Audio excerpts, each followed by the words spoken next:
Alright, back with part 4 of Homestuck. Uh, Tap it open. Dear John,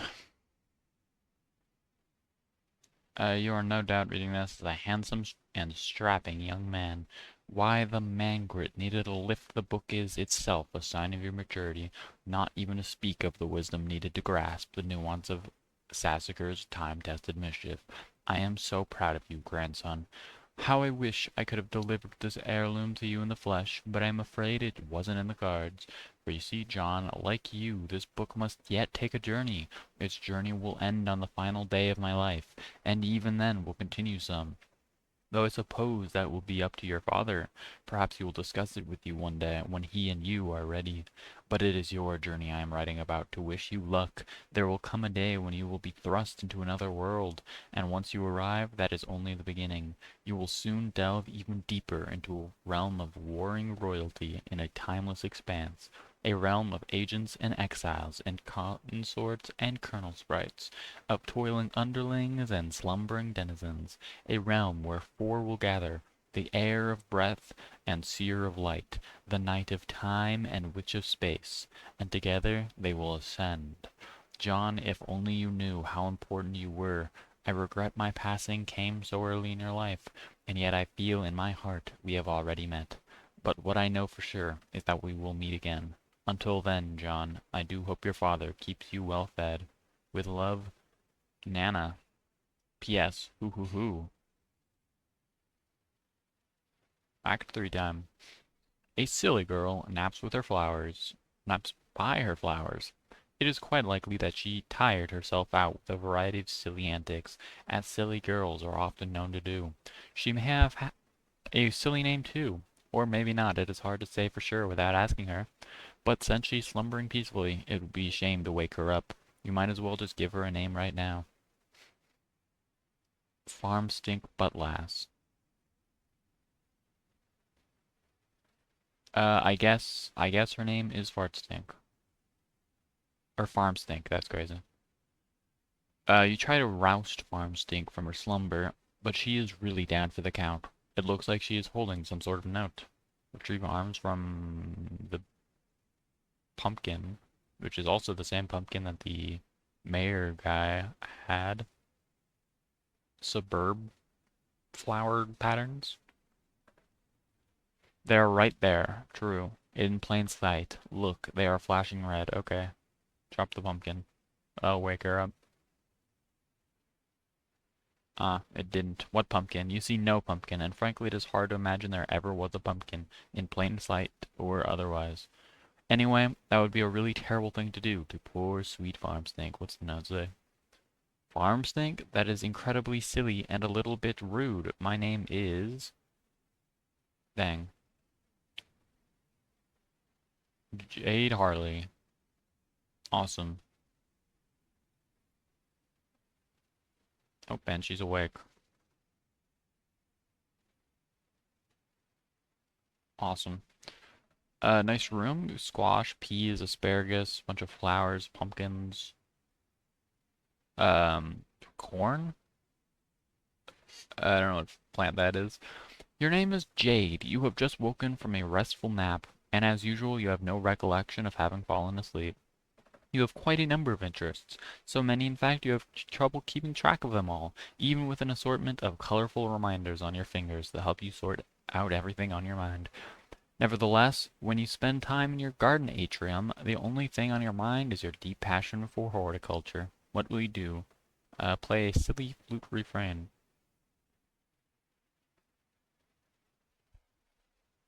I was loading. Click.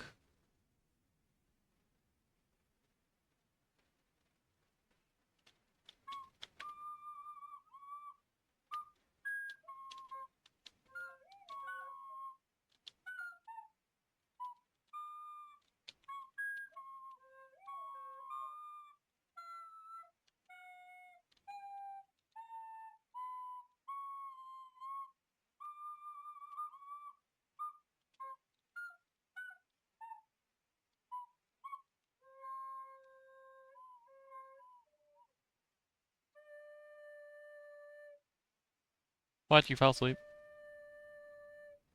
That's just the note that makes you fall asleep, I guess. And Z is also asleep.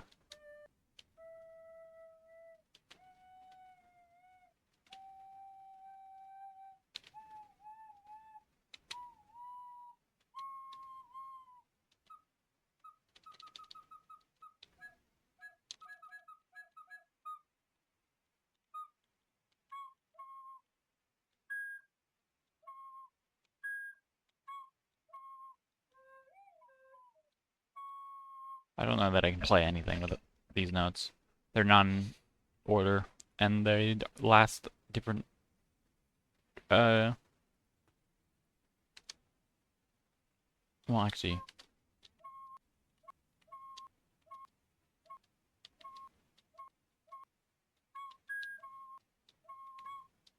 whatever. Um, yeah, like you got a lot of bands, or rings. Wow, you really suck at this thing. Maybe you should try playing an instrument you actually know how to play instead, like the one in your bedroom. Honestly, you have no idea where this flute even came from. Things seem to appear and disappear around here all the time, especially, to your unending chagrin, any sort of large orange gourd that might be laying around. You consider throwing the flute down in disgust. No, capture log it. On second thought, it was a perfectly nice flute, and there's no reason to take your frustration out on it. You just need some practice. But before you capture log the flute, you will need to set your fetch modus first. You haven't set that yet. Got it. Um, roll over with mouse. Wait, what? I actually get choice here? You have a wide variety of... No, wait, no.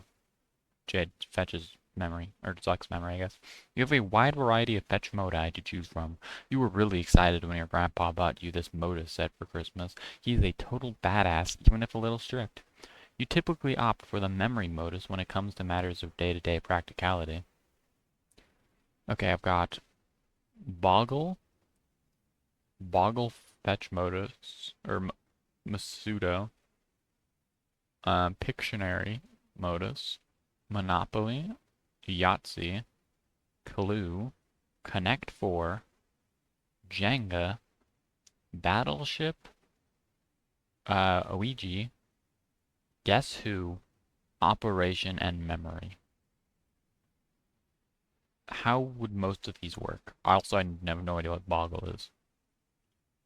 How does... What the heck? Battleship. I skipped that one last time or something. Or I didn't pay much attention to it. Okay. Select Memory.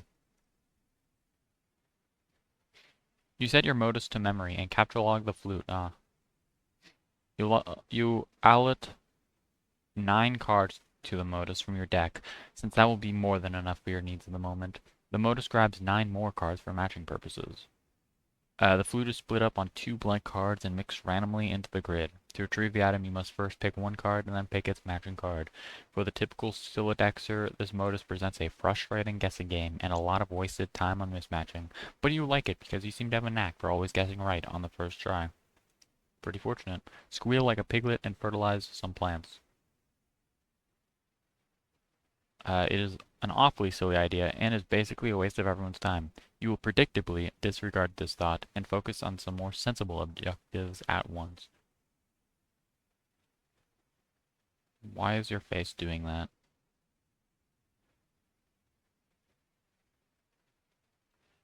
Uh, oh my god, this is so much fun. What the heck? John Pigbert?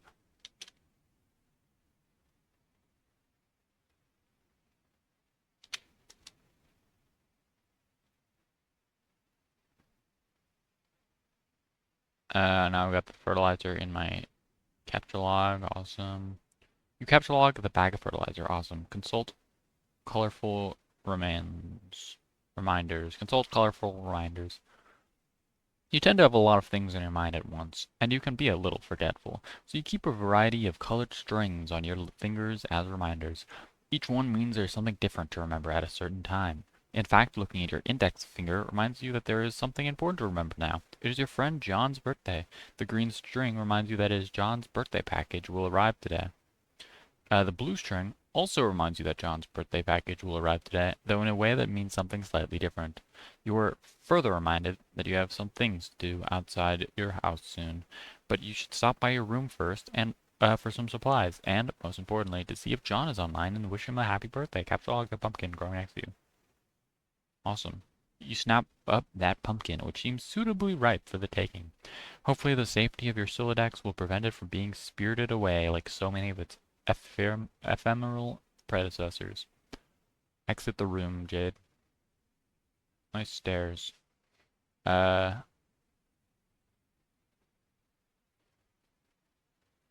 okay, you just kind of, okay, you didn't exit fully, but that's fine. Continue exiting.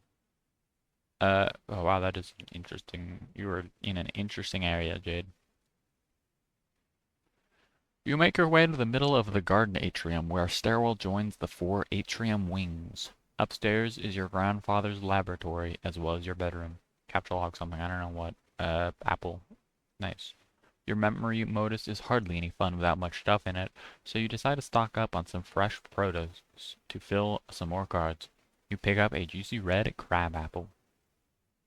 You go pick a nice looking key lime as well. Yummy.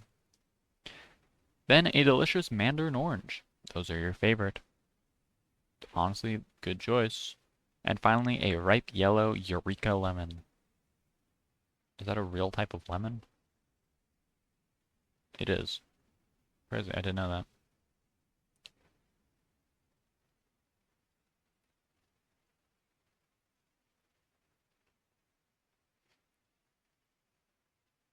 Modus fun aside, you feel it is impossible to have too many fresh fruits and vegetables on hand. Go upstairs to your bedroom, Jade. Through the teleporter. You almost never use the stairs. Nice. What is this machine? You transportalize upstairs. Just above it is your room. Okay, ascend. You took the stairs anyway, I guess. Nice, like, well, are those octopus? I guess there's 4 things. Those could be legs and arms. Um, your shirt changed. You had a different shirt earlier. Does your shirt change every screen? What the heck? Okay. Fair enough. You enter your bedroom. On this side of the room, you are immediately confronted with numerous artifacts highlighting your various interests. Nice. You have a guitar? That's crazy. That's Japanese. Oh, your shirt's the same. Uh, Queedles? Quiddles.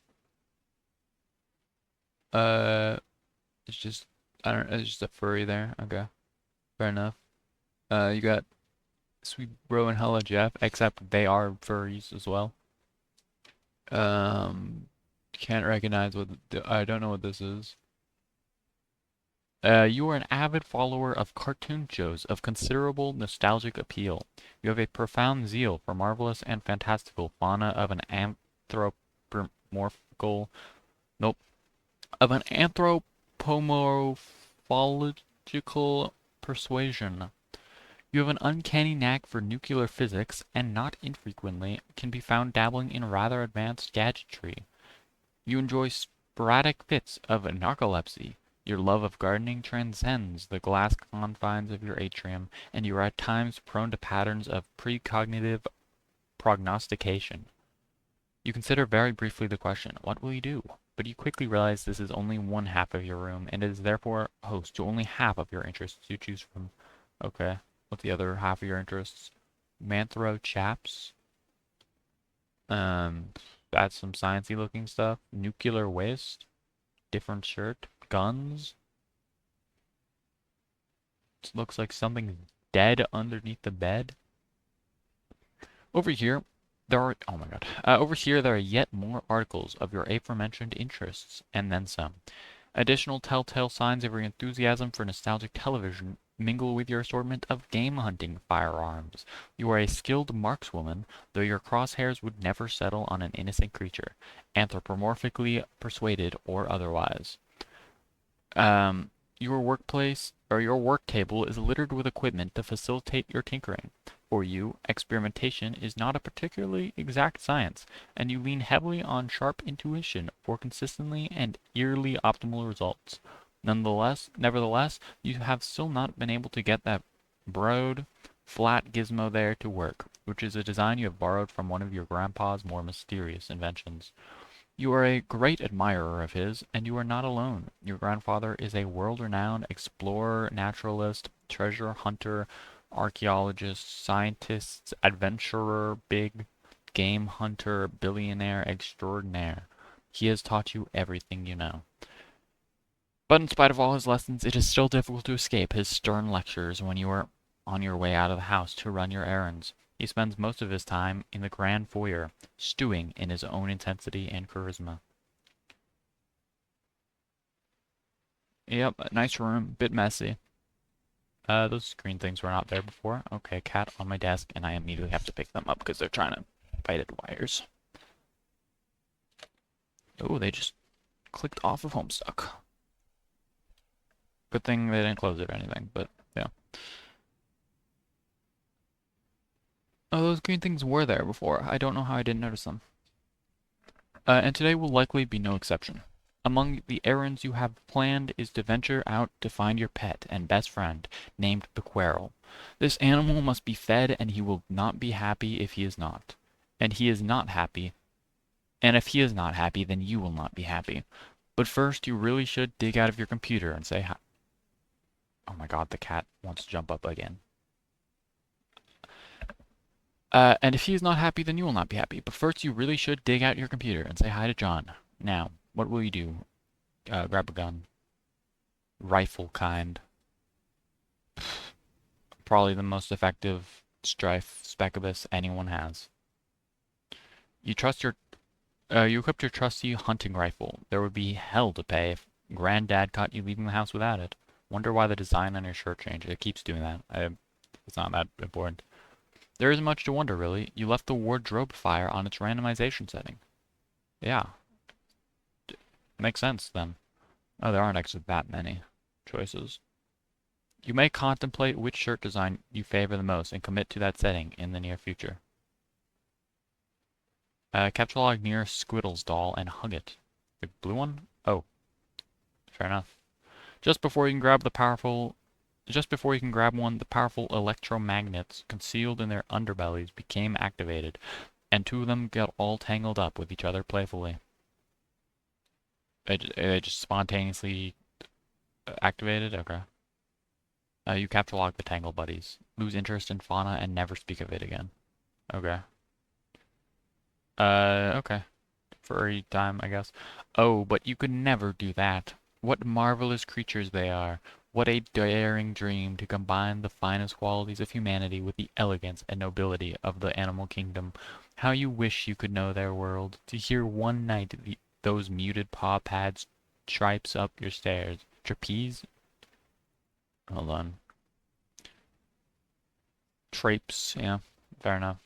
Those muted paw pads traipse up your stairs. A low but friendly growl unsettles your slumber, and as a soper seeps from your eyes, they detect a sharp pair of ears cutting the moonlight. A mysterious woven tongue invites. Wouldn't these ears suit you? Would not this proud long snout assist you in the hunt? And no need to answer.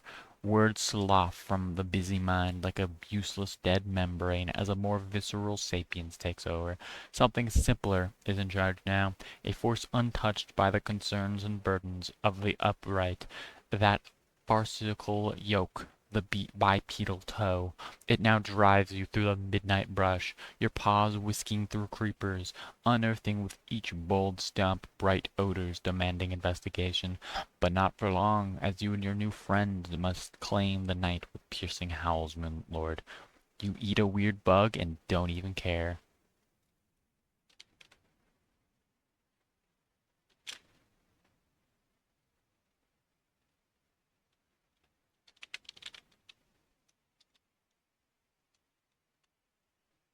Okay, pick up your toys.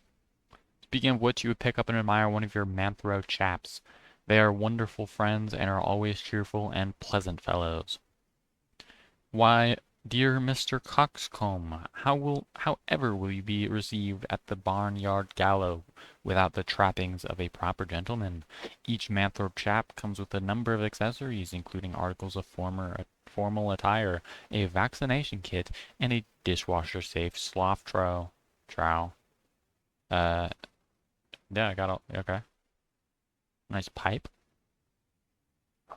You gather all your dolls into a rather cozy-looking pile, and the yellow and purple cuddle or whatever. Change the wardrobifier setting. Which one? You deactivate the wardrobifier's reanimation mode and set it to cycle through these three short shirt designs: Suburb, uh, an atom, and the compass sun thing. The decision was tough, but you think you came to the best possible conclusion. Thing. As a poll. Okay. Atom was the most uh selected of the 10, I guess. The sun, and then Spirograph tied. Well, not really. 5 votes off, but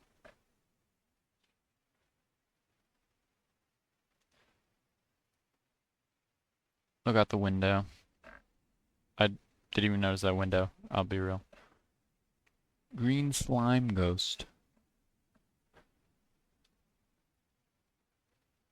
It is another beautiful day in your neighborhood. Why is there a volcano so close to your home? It is peaceful and quiet as usual. A rather imposing volcano looms over your house, which has been inactive for centuries. Okay, fair enough. Though dormant on the surface, the volcanic activity deep underground provides your home with a sense of geothermal power. You are not sure why your grandfather decided to draw from this source of energy when he had the unlimited power of the atom at his disposal, but it has been this way for as long as you can remember. You have charged it up to your family's long-standing propensity for eclectic, um, for eclectic fursuits. That wait, you mean pursuits? True. Yeah, retrieve fursuit from magic chest. What is this nonsense about fursuits? You do not own a fursuit. You think anthropomorphic fauna are really cute and enchanting and all, but it has never occurred to you to dress as one. Sure, it is fun to imagine what it would be like to run wild with a pack of wolves, or purr and frolic with a litter of kittens, but dressing up as an animal just seems ridiculous. It would still just be a silly girl draped in a raggedy, synthetic, tufty piece of crap, and seriously, who are you trying to kid with that sort of baloney? Anyway, it is not a magic chest, it is your gadget chest, which you have adapted for storing a number of useful gizmos. It was once your oracle's trunk, a gift from your grandfather, of course, and still contains many silly fortune-telling knickknacks, all of which are completely bogus. Yeah, you could never fortune tell. Open the chest, you got a bubble, you got, what's that, a VHS? Is that like a, that's a box, nice picture. Snow and fire boxes. Is this like a lunchbox? An 8-ball problem sooth? Among the fortune-telling knickknacks are these items: a crystal ball, plus compulsory a velvet pillow. That's not velvet. Or velvet, no, I'm thinking of violet or something. I don't know. Velvet's the material, not the color. A tarot deck, which I guess is that. A magic 8-ball, a magic cue ball, and one of your favorite books of all time, Problem Sooth. Among the useful gizmos are of course your computer, which you keep inside a fun lunchbox for easy transport, and a couple of gizmos you keep handy so you don't always have to make the long trip to the kitchen. There's a cookalizer for preparing delicious meals, and a refrigerator, a name which clearly is a wacky variation on the much more common household item, the refrigerificator. Refrigerificator. Okay, examine the magic 8-ball and magic cue ball. What do they do? Not exactly. These things are stupid and useless. When the magic 8-ball isn't When the Magic 8 Ball isn't being frustratingly ambiguous, its forecast is always wrong. You have tested it numerous times with certain facts you know to be true. This is its reply when you ask it if it is your friend John's birthday today. See? Stupid. You guess maybe it could be used as a reverse prediction device and always trust the opposite of what it says, but that seems dumb to you. And anyway, this thing gives you a bad vibe. You might consider smashing it, but you are a little superstitious about whatever ominous consequences that might have, even if the occult talisman in question is a cheap piece of garbage. The magic cue ball, on the other hand, is said to make predictions with alarming precision and specificity. Unfortunately, it lacks a portal on its surface that allows you to view the prediction. You put both of these pieces of junk back in the box. Catalog the refrigerator. You catalog both the refrigerator and the other thing, and you spat out your flute. You take the refrigerator. You might as well grab the cookalizer too. No portable kitchen is complete without it. You take your lunch top too, because obviously you're going to be using that pretty soon.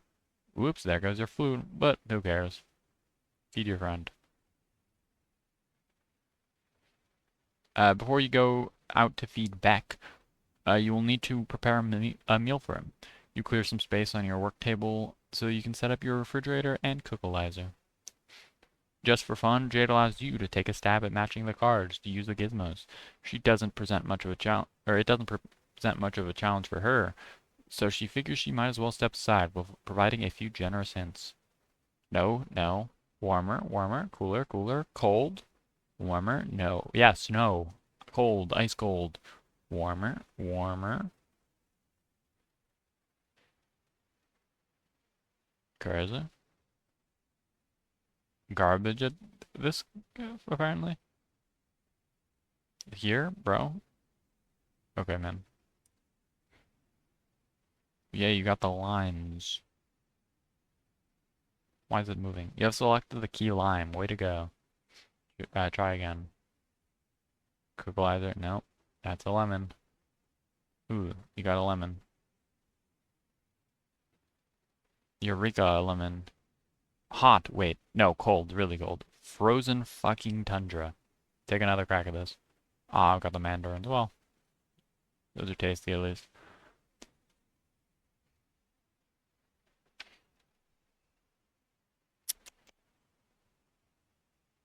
Well done. Congratulations, you advance your matching skill to the new level. Yokon Hero, Legacy of the Frostbite Amputee. Jade's beginning to regret breaking the fourth wall for this ill-advised escapee, or escapade. I don't know why I write escapee. For this ill-advised escapade. One more time. Apple. I got all the fruits. Every single one. If it were known in advance how terrible you were going to be at this matching game, the author may have given second thought to preparing this cool interactive Flash application. It is literally not, but yeah. Look at all these fruits on the loose. Good luck trying to settle them down. You just deployed the gadgets yourself. Stick fruits in the refrigerator to keep them fresh. Oh my god, cat is being annoying right now. You just deploy the gadgets yourself. Jade, stick fruits in the refrigerator to keep them fresh. Nice. Looking out for the fruits. These fruits are unlikely to become less impudent anytime soon, regardless of where they are stored, but you stick them in anyway. In the fruit section, I'd assume. You take a look at the refrigerator's rotary interface. You wonder what he is in the mood for today. You got drinks, chicken, fish, bread, vegetables, fruit, cheese, and steak. Press the steak button. Well, okay, well, it's a rotary dial, so there are no buttons to press, but whatever, that doesn't really matter. You dial up a thick T-bone steak, which you are sure Beckwell is in the mood for, because he is in the mood for steak every day, and is never in the mood for anything else. But he does like his steak well cooked. Okay, put in the cooker thing. Thaw, cook, irradiate, or nuclear explosion. Lightly irradiate the steak, which is, I guess, just straight up in the middle. Oh, that's a bit more than lightly. He doesn't prefer a steak rare after all, but he will not dignify the thought of turning the knob much further because you are not retarded. Crazy.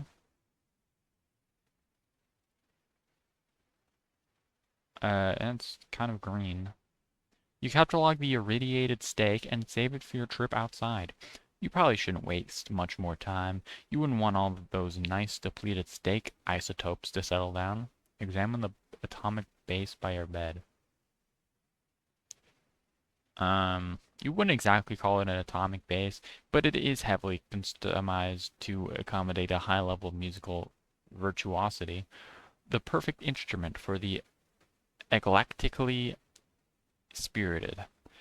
You've tuned the strings way down, of course, because your stumpy arms can't reach the low notes. You switch your electric. Oh wow. You switch your electric bass to its advanced setting, but you promptly switch it back since it's obviously too complicated to play it in person like this. The default setting is your preferred mode for casual jamming. And since you can't possibly waste enough time playing music, casually jam is exactly what you're going to do. Play a hauntingly relaxing bass line.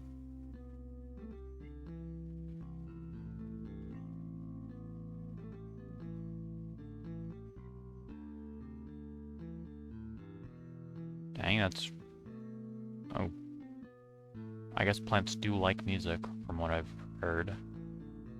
Or something. Dang, where the hell are you?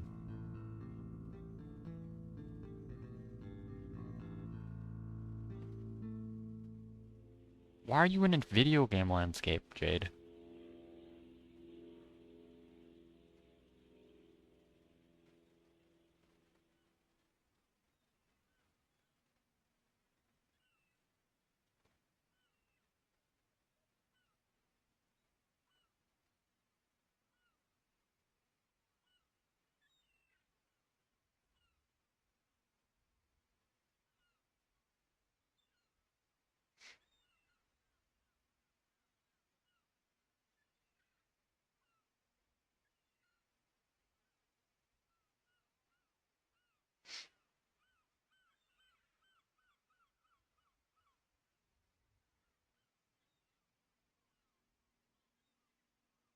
Catch along the base. You take the portable amp from the wall socket too. I mean, yeah, you do kind of need that. Well, maybe. I guess you don't have to amp the audio. You can just have it be whatever. Open the lunch laptop. You like to make yourself comfy in your plushy pile before getting down to business with your computer. Get down to business with your computer, Jade.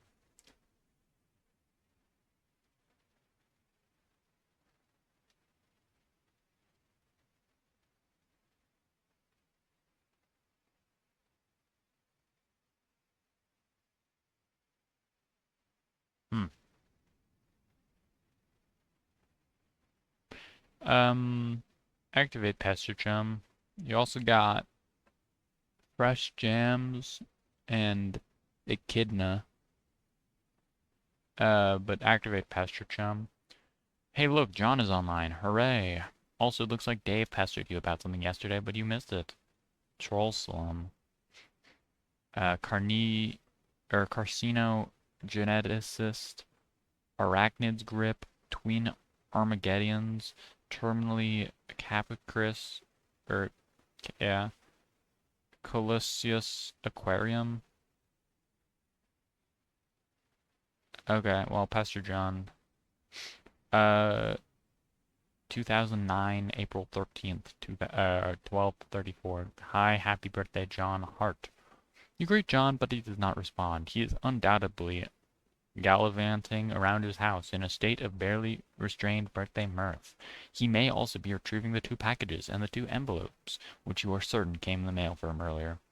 You will wait a little while and see if he returns before you head out.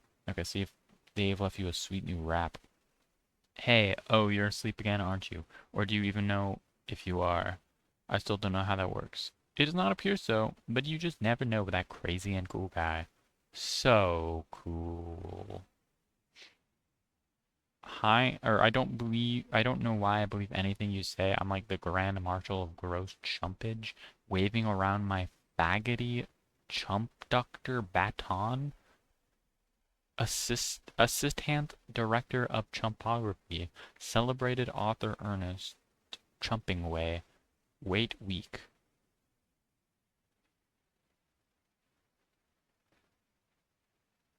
It's so cool getting hella chumped by your coquettish damn riddles all the time.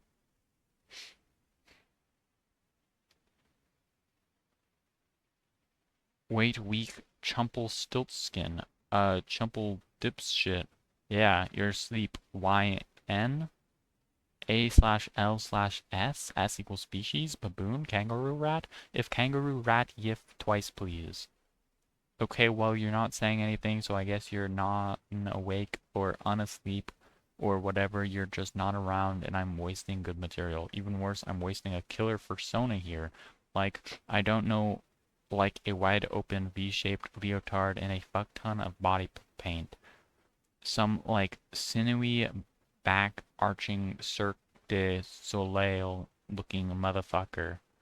I always low to the ground getting a good prowl on, like I dropped my keys in the dark, nimblest son of a bitch who had the gumption to glue a nasty pair of latex cat lips to his face for a reason that wasn't a joke. Jade, hey, where are you? Seriously, I'm sitting here tonight with a fucking bag of kibble jacked open on my lap and primed for goddamn bear, and you're gone. By the way, my name is Ackweet Permusk, hardest buttock in the jungle, tempered steel. Hey, yeah, just wanted to give you this remix I finished here.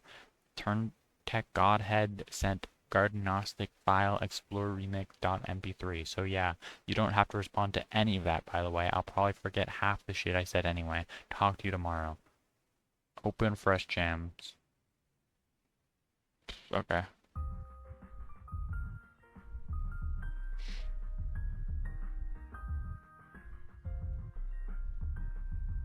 You open the fresh jams media player and add Dave's remix to the playlist.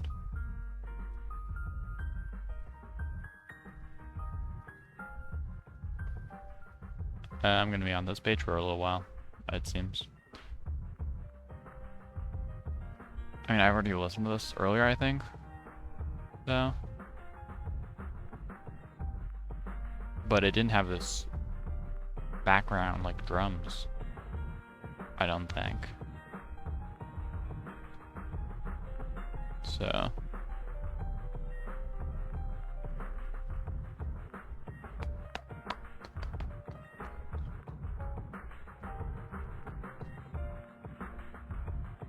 Oh god, what? Oh god, what remix? Rediscover Fusion. Rediscover Fusion remix. Dang, how is the remix twice as long as the original?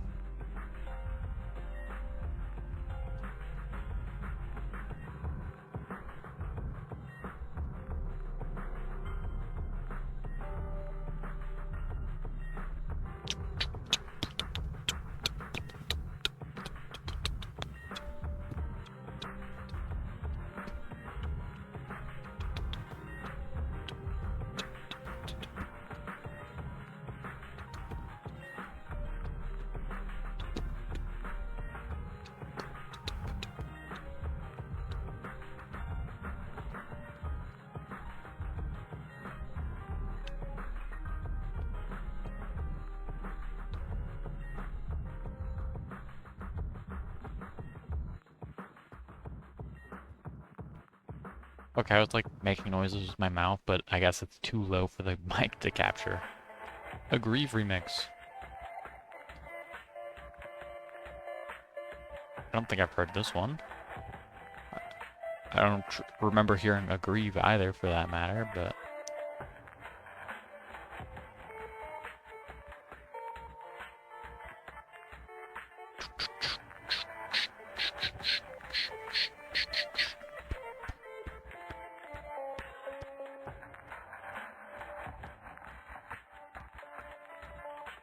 Yeah, it only sometimes captures on the mic, it seems. Oh well.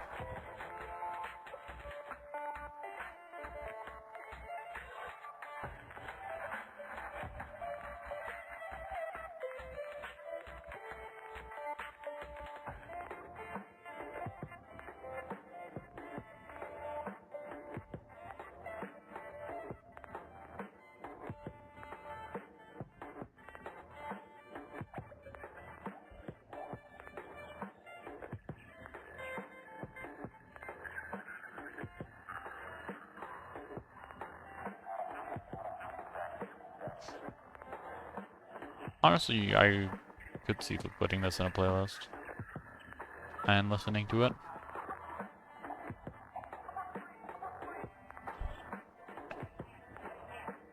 Oh, it's not like a common genre or anything.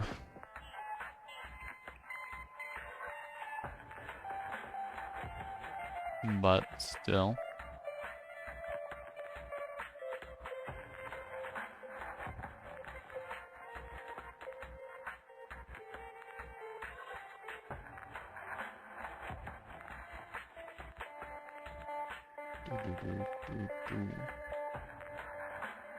Well, this is the longest one, so I don't have to just sit listening to music, not saying anything. The others, probably. Verdancy bassline, just the bassline.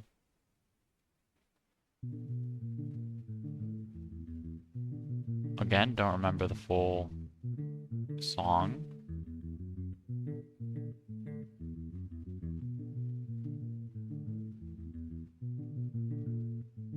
Good bassline. What's that?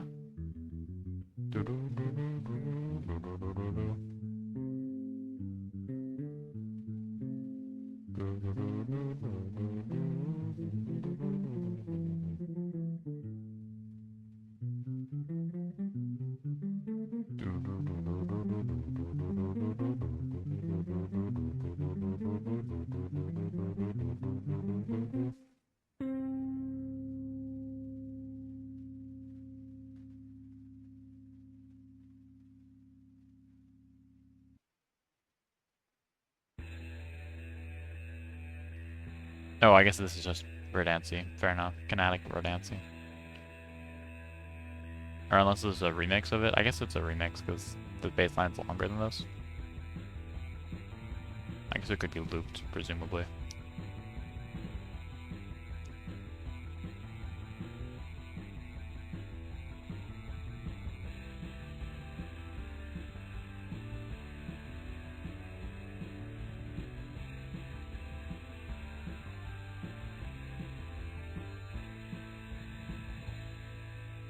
Nice. Oh my, okay, what is, oh god, what? What could that possibly be? Do do do do do do do. Some 8-bit thing?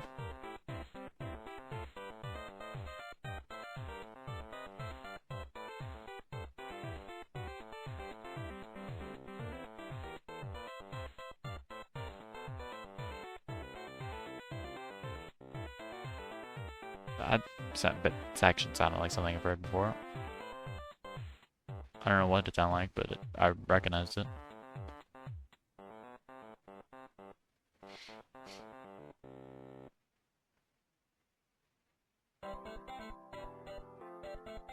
Okay, already a banger remix, it sounds like.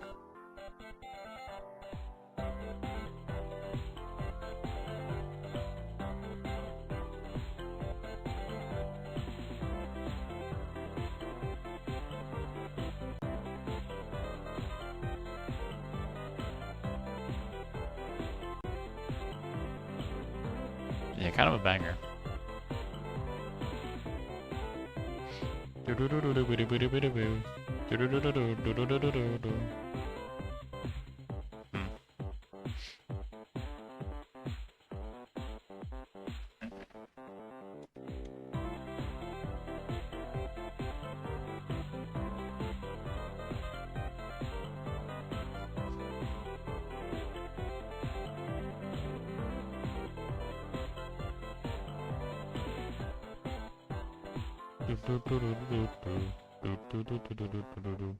Yeah, kind of a banger, the remix. Rediscover Fusion.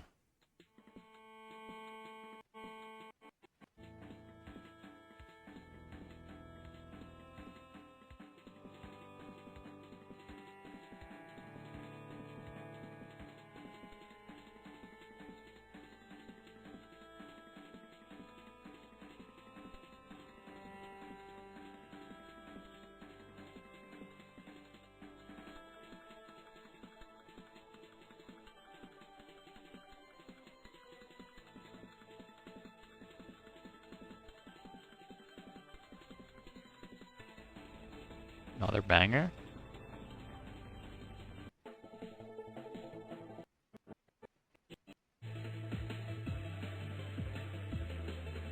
Okay, exploring next.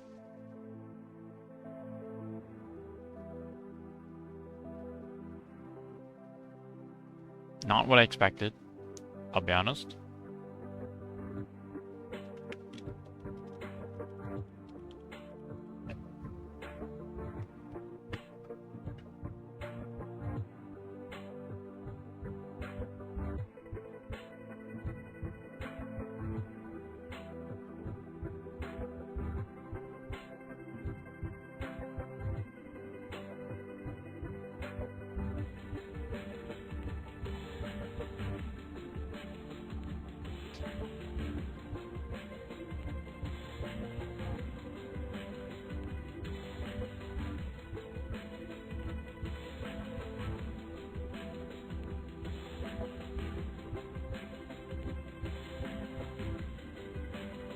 Yeah, kind of also a banger.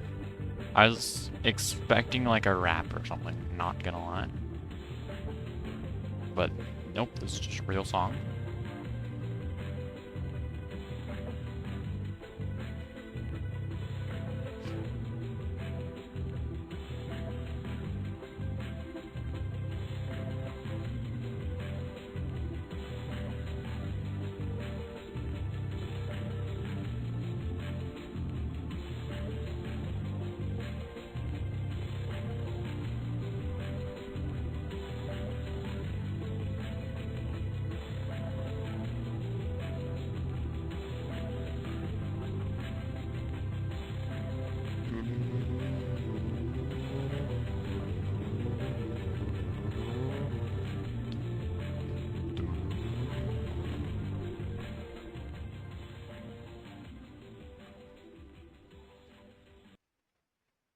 Awesome. Okay, whatever. Open Echidna and go to mspaintadventures.com. Boggle vacantly at these shenanigans. It begins to dawn on you that everything you just did, may have been a colossal waste of time. I mean, this just happened. End intermission. You open your web browser and visit MSPA. You navigate to a random page in the middle of the latest epic. Looks like he was just finishing up some sort of weird tangential intermission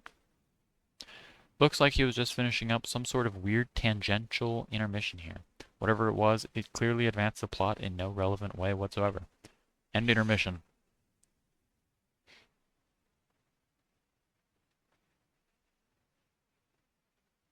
S. Midnight Crew Act 1031.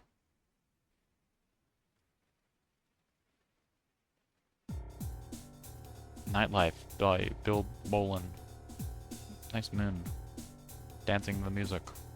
Welcome to Night Vale. Ah, true Midnight Crew. Act 1031.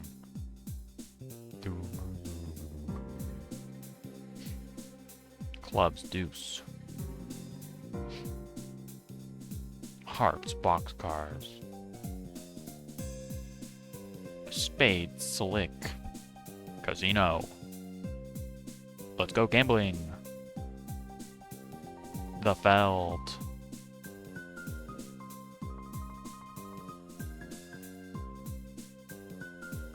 Got a multiple guns. Oh, he's being snuck up on from behind. Oh, you got a sword though. Midnight Crew. Awesome. You've killed a little time, but still no shine of John. What is this you have open? I mean, there's a gift, so it's not gonna. Well, I can zoom in still.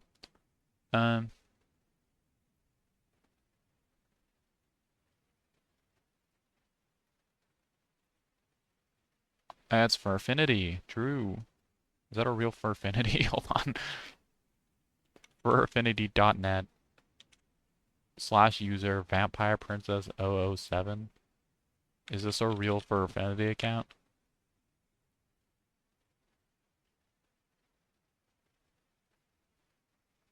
Copy text.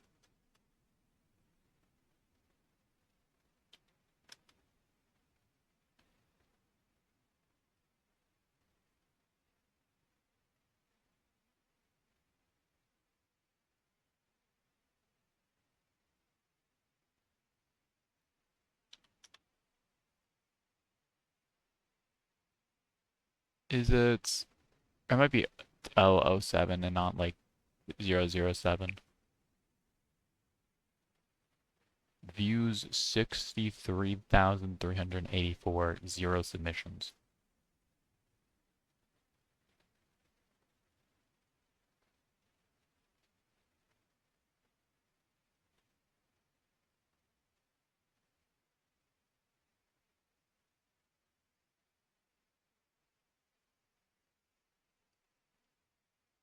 Hey, they had okay. This person apparently had lots of submissions at some point.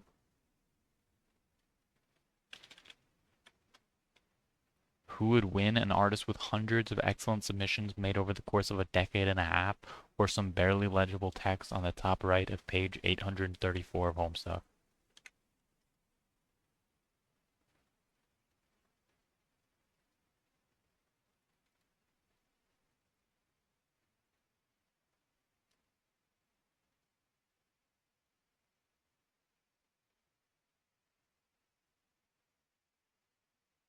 Dang, it was they deleted their stuff before even April 29, 2013.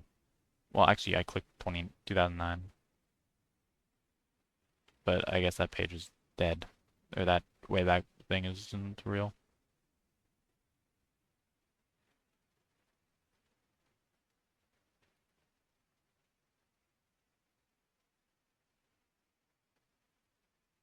Ah, but they have plenty of pages on their submissions specifically. Ah, but the art itself is gone.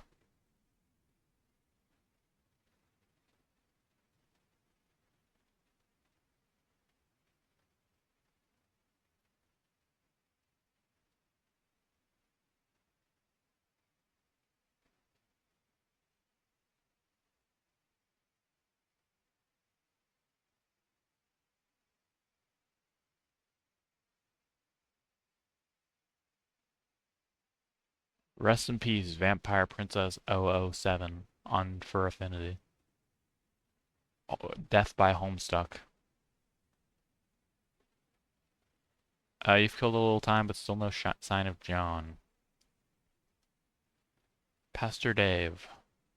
Uh, Hi Dave. Sup? Not much sup with you, bro. Hee hee hee.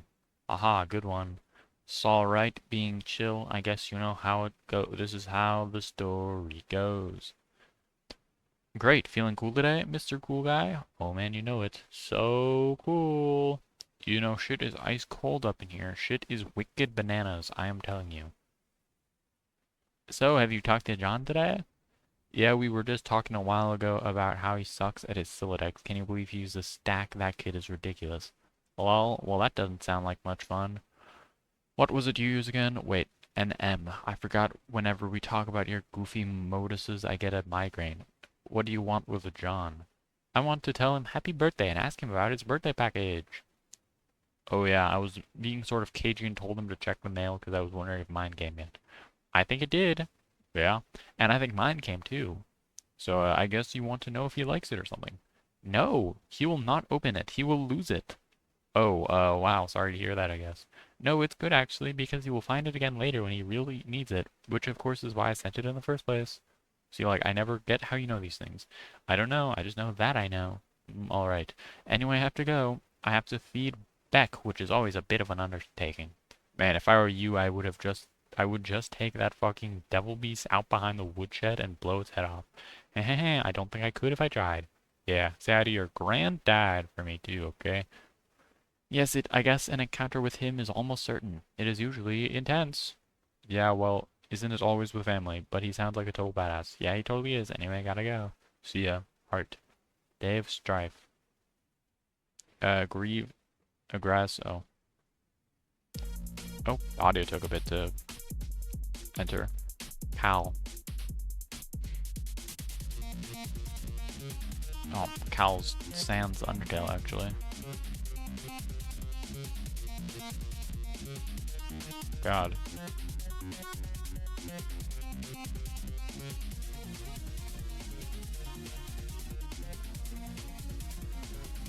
This fight is not going well for Dave. He's actually being destroyed right now.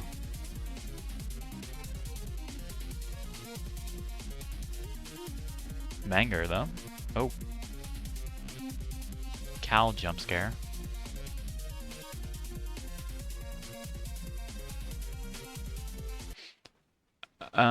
Rose is online. I require a font of Pastor Rose. I require a font of frighteningly accurate yet infuriatingly non-specific information. Do you know where I can find a wellspring of this sort? Aha, yes, okay, but we can't talk for long. You have plans? Well, yes, I do, but it's just that you will lose your internet connection soon, and we won't talk again for a pretty long time. Not until you enter. Enter? Yeah, this is what I was talking about. Was the itch that needed scratching. My avarice for the inscrutable. It is limitless. Lol, what did you want to know? You've been insisting today was the big day. We would all play a game you didn't know the name of. A game you said I'd get in the mail, and did. One that would help me answer some questions. But Shredder is being obtuse. I can't catch John at his computer, and you don't even have the game yourself. On top of all that, my internet is unstable. So are you sure today's the day? There sure are a lot of challenges, but yes, I am sure. Dave is cool. You know he will come around when the time is right. He just has a lot of work to do first, and so do you. You'll need to keep searching for a stable signal and power source, and it will be hard, but don't give up. And don't worry about me either. Focus on playing with John first. It all starts with you two. Is there nothing else you can say to prepare me for this? I'm sure you think little of blissfully upsetting dark forces with Grandpa Moreau over there on Hell Murder Island. Who named that island? But honestly, I've only read a few books on it. Ah, dark, that's ridiculous. I don't really know what to tell you other than it's not going to be what you think it is. And most importantly, you will have your questions answered, but they will be the ones you haven't thought to ask yet. Just be patient and be brave, you'll see. It will be fun. Uh-oh, looks like you've got to go. Take care, Rose. Heart, heart, heart. Be the other girl. Hello, Rose. You are now the other girl several hours in the future. It appears a secret passage in the mausoleum has been opened. It's getting awfully toasty in here. You gather up your belongings, including your dead cat. Okay, descend. Stop being the other girl and pester John again. What? That's scary. Scary hallway. You spend enough time for now concerning yourself with the future of your friends. John will not be available until later, but by then he will have his hands full, as will you. You pack up your lunch top and get ready to take care of some business downstairs. Descend, Jade. Blue. Try as you might, you can't stop your mind from drifting to the fate of your friends. You dwell on a particular configuration of reminders on your finger. Boing, boing. You can do this, John. Ooh, he failing. Oh, youch.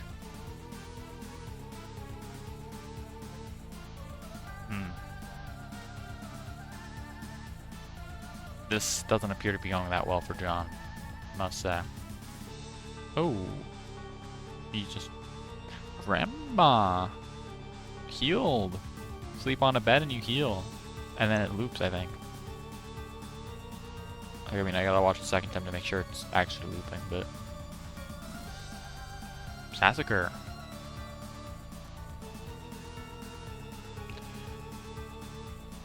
Okay, I think this looped. Also in the future, but years, not hours. Under bare white branches, a sentry awakens. Well, it doesn't awaken, it just wakens, I guess.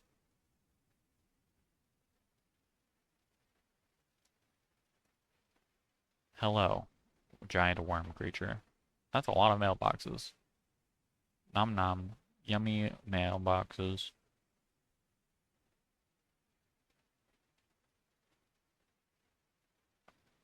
Okay. Ah, Suburb Beta. More game facts. Okay. By the Tentacle Therapist. Some stuff about capture codes and punch card alchemy. Is anyone actually reading any of this, or are they all dead? I don't know if anyone besides us is even alive and playing the game, or if anyone even really cares about what we have to say. Rose said I should add some stuff to this FAQ if anything occurred to me, so I guess I'm doing that. I figure at the very least it will be a good reference for just us to see. to use. But Dave probably won't read any of this because he's sort of this whopping stupid horse butt. Whatever. I finally figured out what those weird codes on the back of capture log cards are for. Well, maybe not what they're always for, but a way that Suburb has exploited them for an in-game purpose. Every captured item stamps the card with a unique code, and a Gizmo in Suburb calls the punch DesignX will punch a unique pattern of holes in a card which is derived from that code. The punch card can then be used with other gizmos to duplicate the item and or combine it with another item. I got to thinking about this, and with my amazing hacker skills I noticed a trend.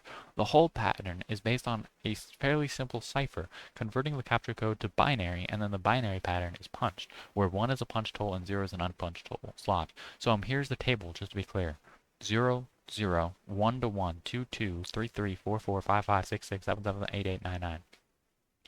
A10, B11, C12, D13, E14, F15, G16, H17, I18, J19, K20, L21, M22, N23, O24, P25, Q26, R27, S28, T29, U30, V31, W32, X33, Y34, Z35, lowercase a 36, lowercase b 37, lowercase c 38, lowercase d 39, lowercase e 40, lowercase f 41, lowercase g 42, lowercase h 43, lowercase I 44, lowercase j 45, lowercase k 46, lowercase l 47, lowercase m 48, lowercase n 49, lowercase o 50, lowercase p 51, lowercase q 52, lowercase r 53, lowercase s 54, lowercase t 55, lowercase u 56, lowercase v 57, lowercase w 58, lowercase x 59, lowercase y 60, lowercase z 61, question mark 62, exclamation mark 63. There are a couple oddball characters, exclamation mark and question mark at the end, to bring it up to 63. 0 through 63 equals 6, or 0 through 63 equals 64 total, i.e. 6 bits. Because the binary representation of the capture code characters are 6 bits each, which have a range of 0 to 63. So for instance, the capture code for the hammer is lowercase n z7u lowercase n 6bi. Look up the index for n first, which is 49. The binary 49 is 110001. Keep doing that for all the cares and you get 110001, 100011, 000111, 011110, 1100001, 00011, 001011, 010010. Okay, that's the pattern that will be punched on the card, but the bits are arranged top to bottom, left to right in 4 columns like this. 1010, 1011. That's not what that says. 1010, 1010. 0001, 0100, 0101, 1111, 1000, 0101, 0100, 0110, 1111, 1000. Or punched on a card like this.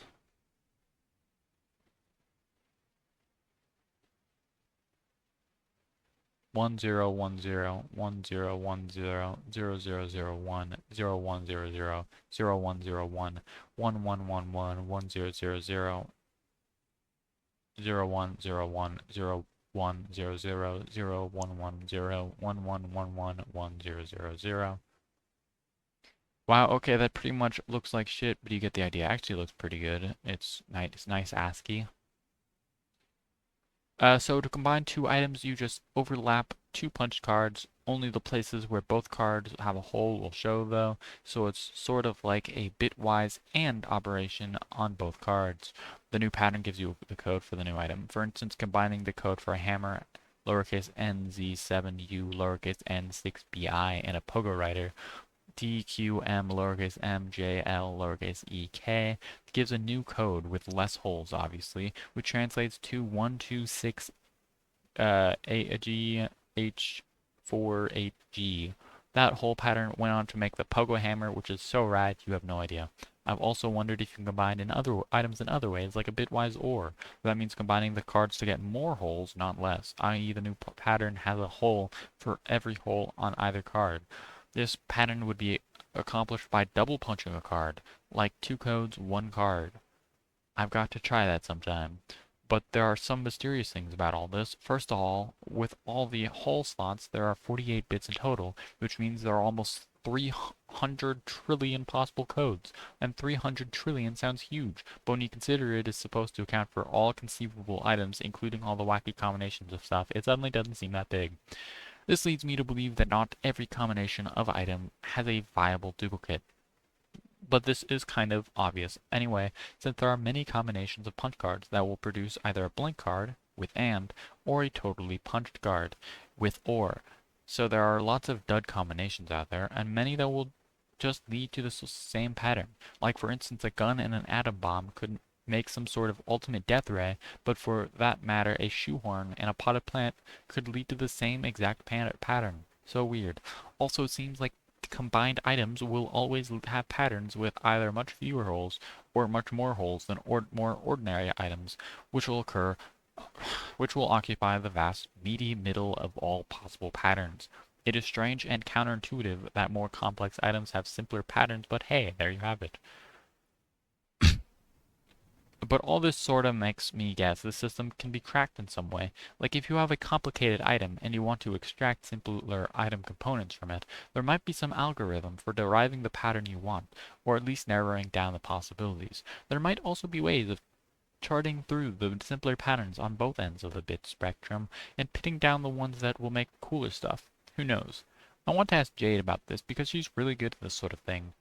Somehow, even though she doesn't have my elite caxer cred. Too bad she makes herself so scarce all the time. Jade, if you ever read this, let me know what you think. Punch Code Calculator by Gankra on Twitter. Image URL, output URL.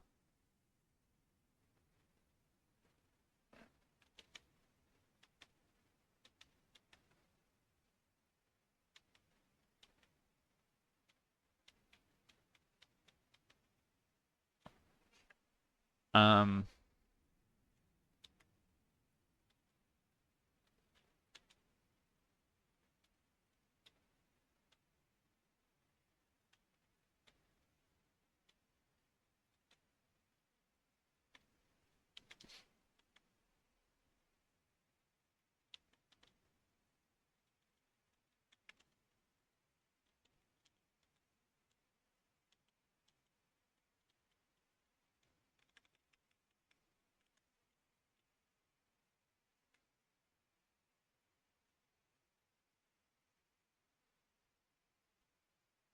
yeah, there's a lot of possible captures.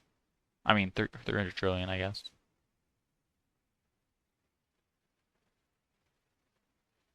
Exclamation mark, exclamation mark, exclamation mark.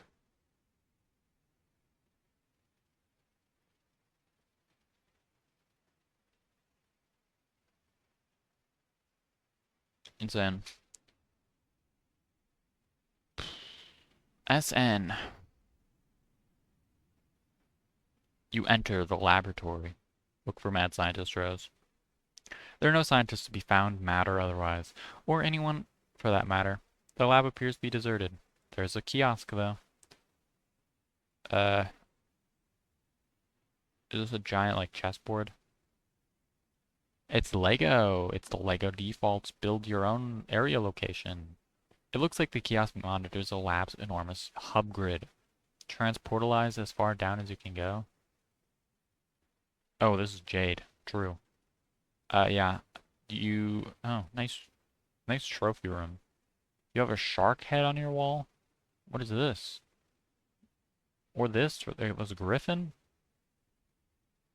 This is as far down as you can go. The grand foyer is still a few floors down, but the transportalizers on that level is blocked by one of Grandpa's impressive big game trophies. And you just don't think he would cotton to someone moving it. Speaking of which, here are some of his trophies now. He has a million of these ghastly things. But you really dislike them. Proceed.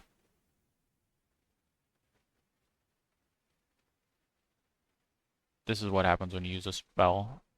You don't know, I guess. You hop down a level. Granddad also likes to accompany valiant knights from his travels. These are pretty cool, you guess. How do you just get a bunch of knights? How does that happen? Nice fox. Keep going. What the heck is this thing? Mummies? Is this the mummy room? Oh yeah, how could you forget about his stash of decrepit mummies? God, you hate these things. Yeah, they're just corpses. Don't stop.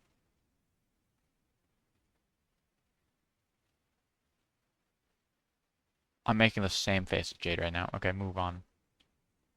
There's a lot of pictures. This is your grandfather's collection of what he refers to as his beauties. No lovely lady will be fit for his collection unless her portrait has spent at least 20 years bleaching in the front window of a beauty parlor. A sort of establishment he's plundered no less frequently than ancient tombs. You guess they were sort of like your sisters while growing up, and you were always encouraged to look up to them. They're all awfully pretty ladies, you suppose, but it was always hard to get as excited about them as Grandpa. Jade, study hard and keep your rifle at the ready. When adventure summons, I know you will rise to the task and take your rightful place among the daughters of Eclectia, or Electica, Eclectica.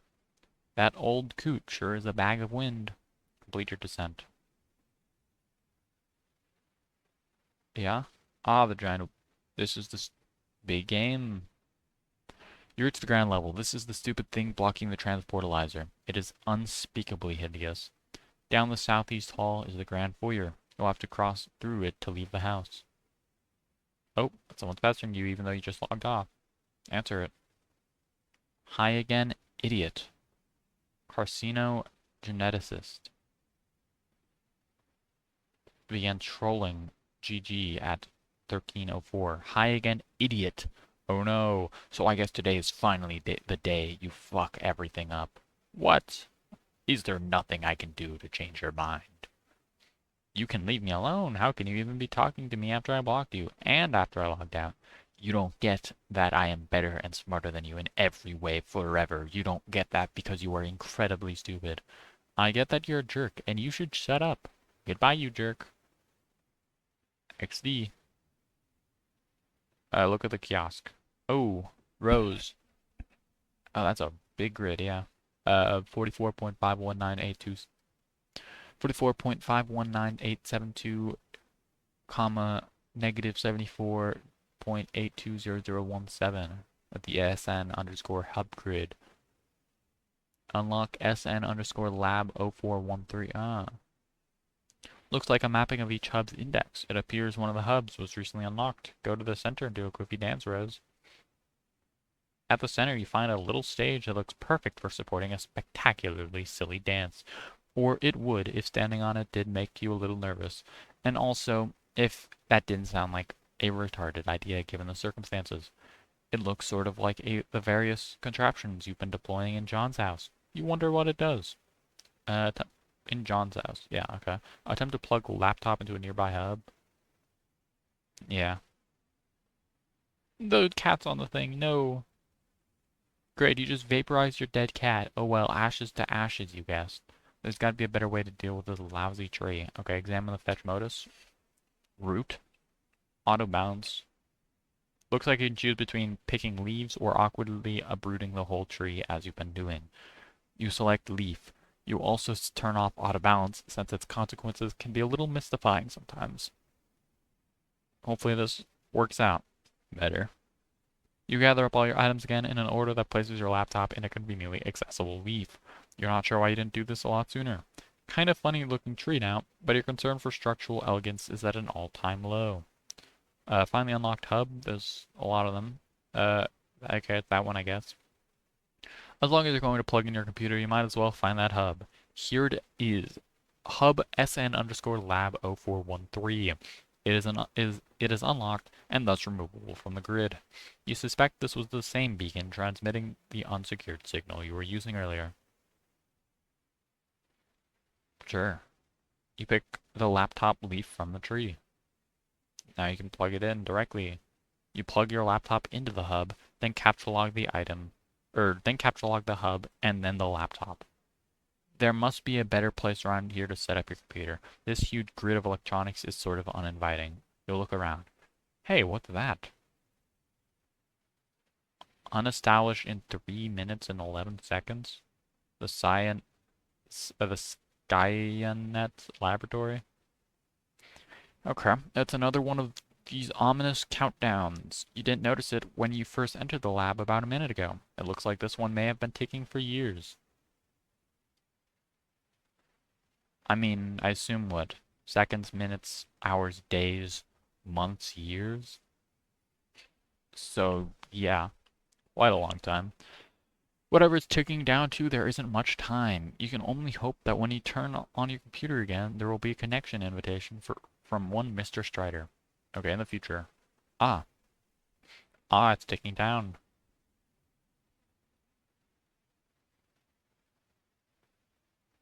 Another timer winds down sideways. 0, 0. It hits 0. Stack up using the mailboxes, of course. The thing's moving, it seems. It's no longer sideways. It's moving, I guess. Nice tree. Abscond, Dave. It's your best bet. Where's the music?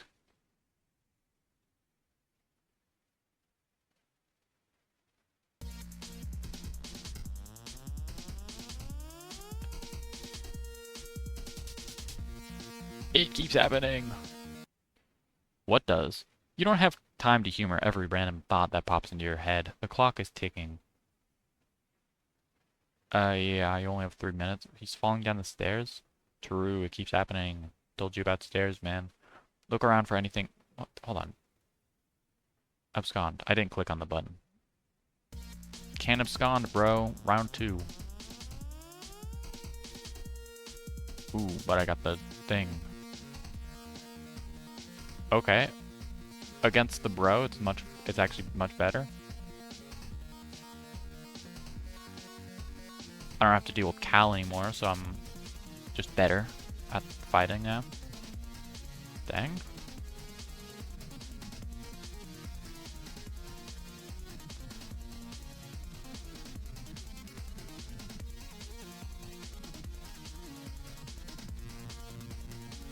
Who's second, bro? Oh no. I got outplayed. No, Cal! It keeps happening. I warned you about stairs, bro. I told you, dog. Also, ow. Look around for anything else of importance. A lot of numbers over there, a lot of numbers here as well. This looks like something of importance. Time impact. Red is impact, and everything else is, wait. I guess, okay. Further left is further from impact. Red is already impacted. Looks like quite a few spots, especially right here, have lots of impact. Though this center bit is also getting rather close to impact. This bit's like very, very near. The outer edges don't have many impacts. Is this where Rose is right now, actually? In the center section? And the impacts all around are what caused the fire. It appears to be Skynet's primary session terminal, monitoring a great number of suburb sessions in the northeastern United States. Is this the United States? I couldn't tell. And parts of Canada. Upon further investigation, you draw some logical conclusions. It looks like each session consists of an IP address and a physical location. The colored dots on the map appear to be meteor impact sites. It seems each session corresponds with a meteor, but not all meteors have sessions. The color of the dot appears to indicate the status of the meteor's descent.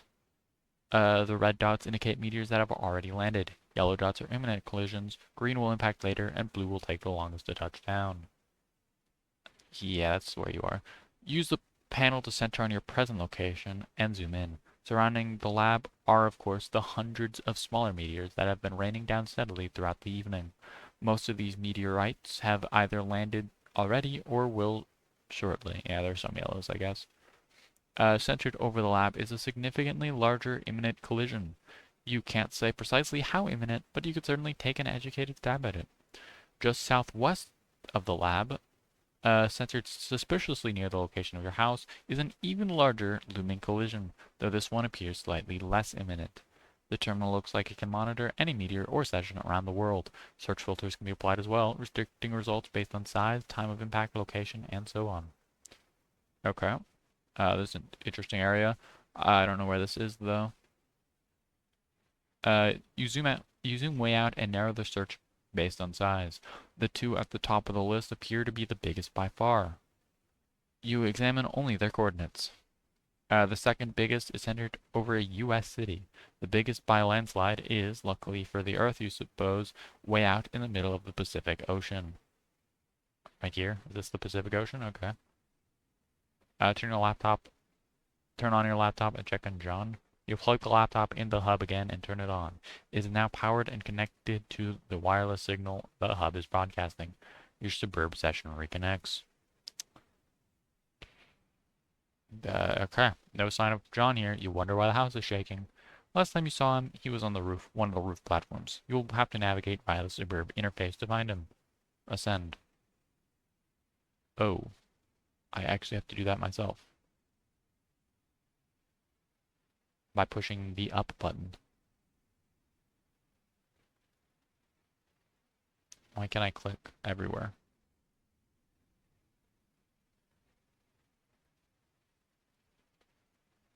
Left, zoom out some, or zoom in, up, up some more. Oh, he's actually doing well. It looks like. I don't know how he got into this position to be winning, but insane. You would be so dizzy. Ah, the grandma, of course, the nanny. Oh, and Rose helping as well. Oh, never mind. The opposite of helping. Tried to help. You just stuck John in an oven? Okay. Boing. You got a lot of things you can just throw at those guys.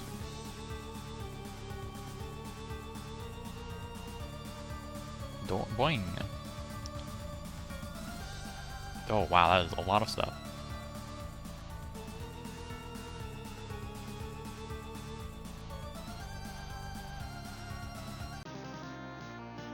Boss defeated. Boss is defeated. High five, Anna Quinn.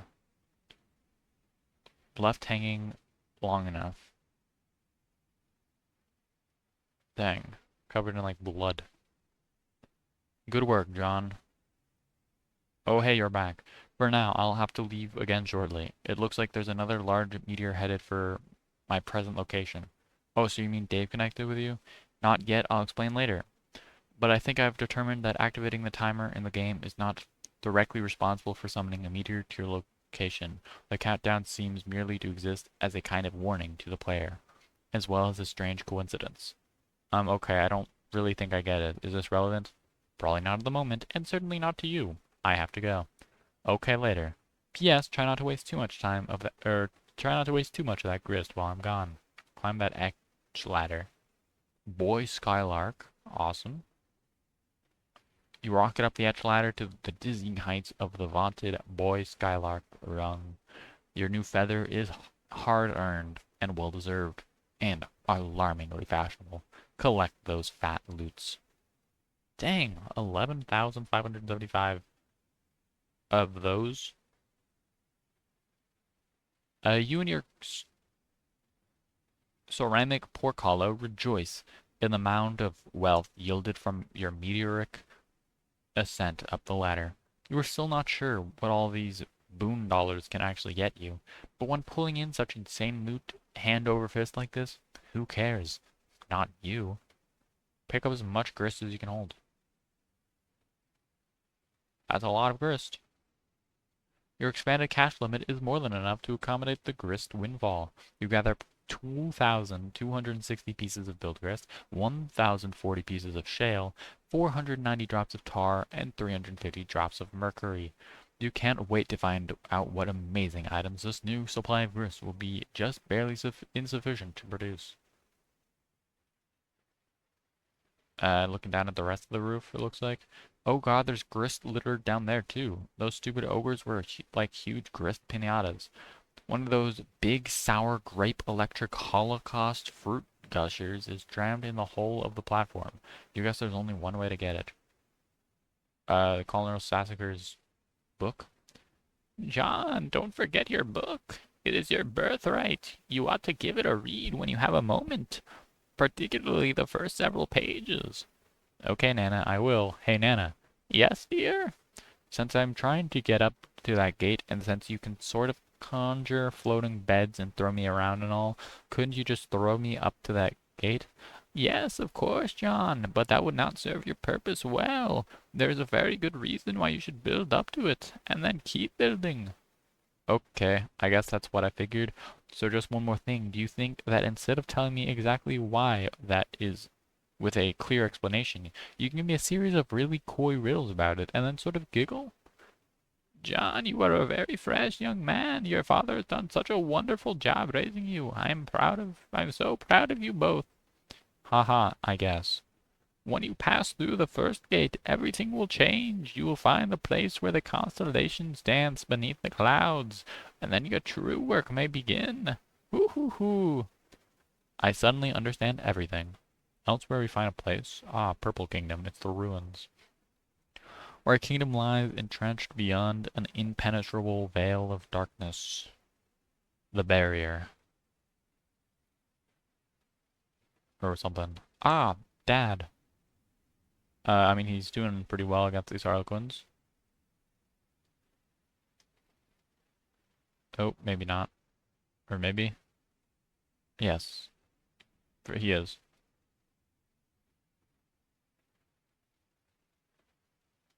Interesting. Graveyard stuffers. I am now... I'm this guy now. The Peregrine Mendicant. You are flying westward in your peculiar mobile station. You have no sense of your bearings presently. The door is blocked by a metal column which extended through the entry shaft before liftoff. What will you do? Check the mail. Dr. David Breimer. Attention, serious business. Something Maple Valley RWA 98038. This message to Dr. Brenner looks pretty serious. Open the envelope. Never. The mail is sacred, and sacred is the trust between the postman and the recipients of his precious parcels. You have made a solemn pledge to deliver this letter to the doctor just as soon as you determine where this address is, or find any sort of discernible mailing address in this wasteland for that matter. The mail is freedom. The mail is life. The mail is the very fabric of civil... Wait, hold that thought for one moment. Ah, the hat. The mail is the one final hope for resurrecting a dead planet from its ashes, and the letter carriers are the brave soldiers of God in this righteous crusade. They are the defenders of the light of knowledge, free communication, and the exchange of ideas. They are the bold toters for all those little papery conduits of freedom, the white postmarked angels that whisper a message on their deliverance, a promise to the yearning. There is hope yet. Liberty, reason, justice, civility, edification, perfection, mail. Examine that keyboard and screen. Home view switch 1, 2, 3, 4. Escape home. Yep. It's the terminal used to activate the station's homing mechanism. It looked like it has now returned control to you. The default viewport displays commands previously entered, including your last and only command. Home. Type view. Ah, it's Jade. Or Jude, or, yeah, Jade. I think. You type another one of the previously entered commands. It switches to the view of a young girl standing alone somewhere. There's a heavy amount of video interference of some sort. The girl seems familiar to you. Greetings.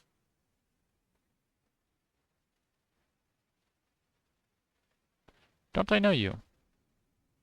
No. Ooh.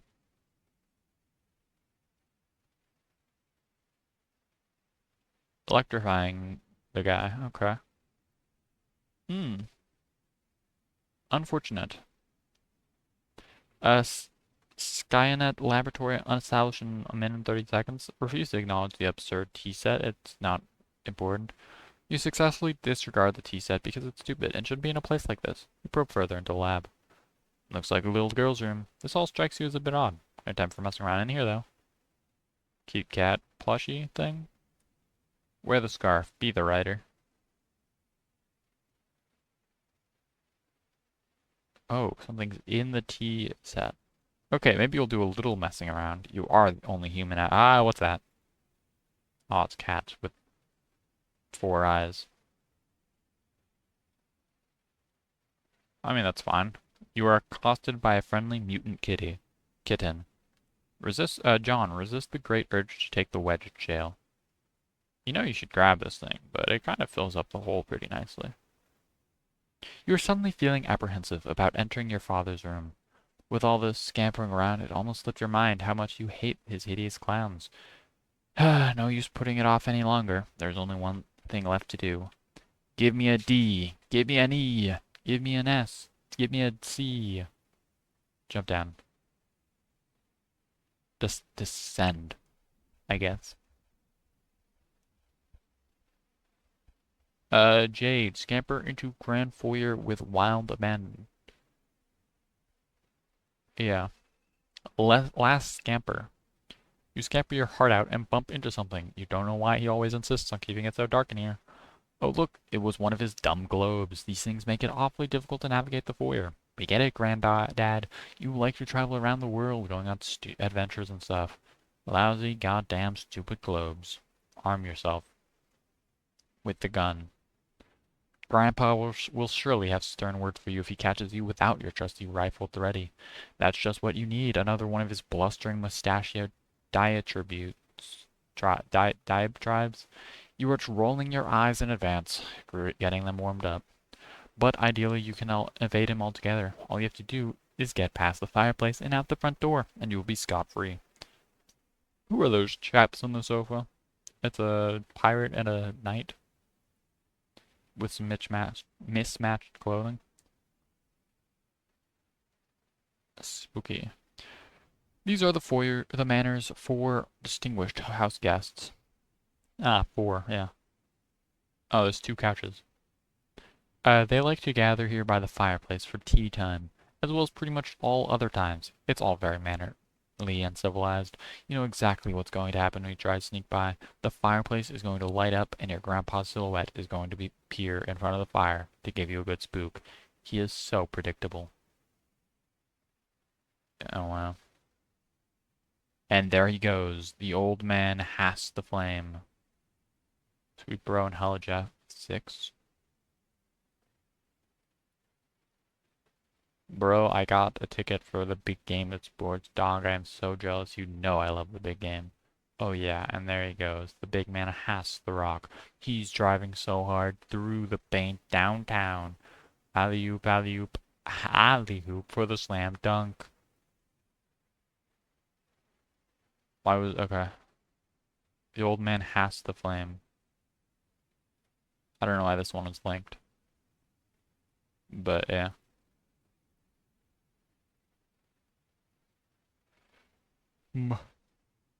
You suppose you could still manage to sneak by the crafty old man if you were fast enough. Avoiding an encounter would be ideal. Encounters with him are usually intense. Leap dramatically across the divide. Ah, you're narcolepsy. Crazy. Whoops, you guess an encounter with him is almost certain now. But most likely not for a while. Time to see what someone else is up to. Let's say Dave. Strife.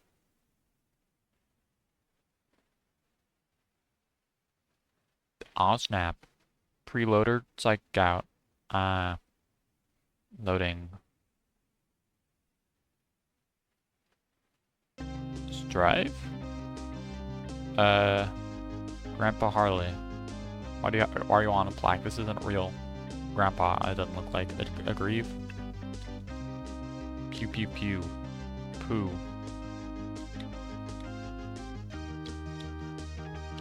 Saku. Pew pew pew. Knock off your hat. Poo. Pew. Kerblamo.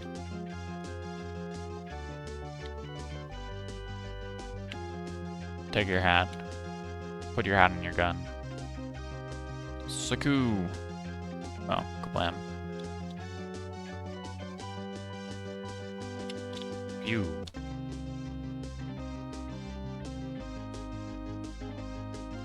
Pew.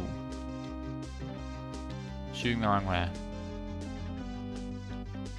Standing on his head, fair enough. Saku. Oh. Back asleep. And they spin. You're like Sonic the Hedgehog.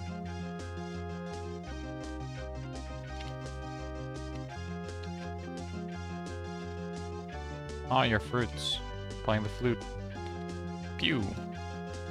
Pew.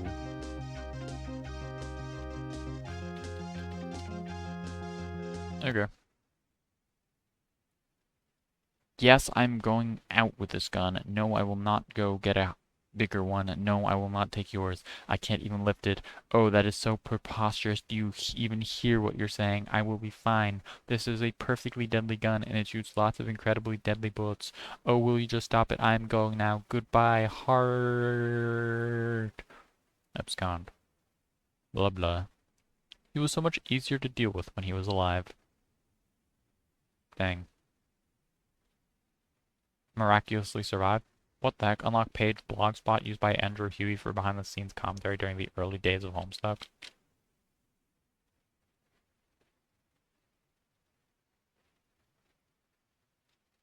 Awesome. Miraculously survived. Peer out the explosion hole. Pretty big. Mailboxes are currently falling down. Yeah. Oh, the worm.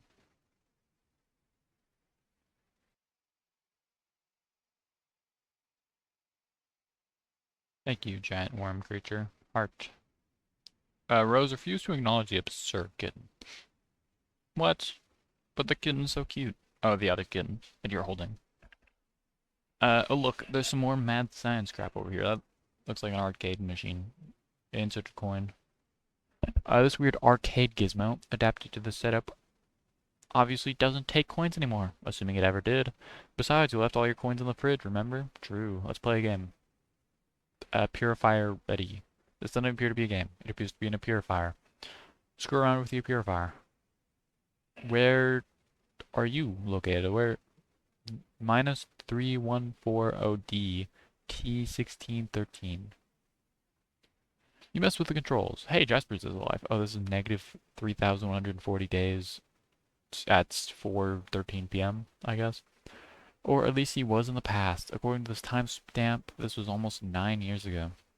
He tried to move the crosshairs with the joystick, but it seems to be permanently locked onto a specific target. You might be able to unlock it, but you clearly don't have much time to horse around with this thing. You have like 3 minutes.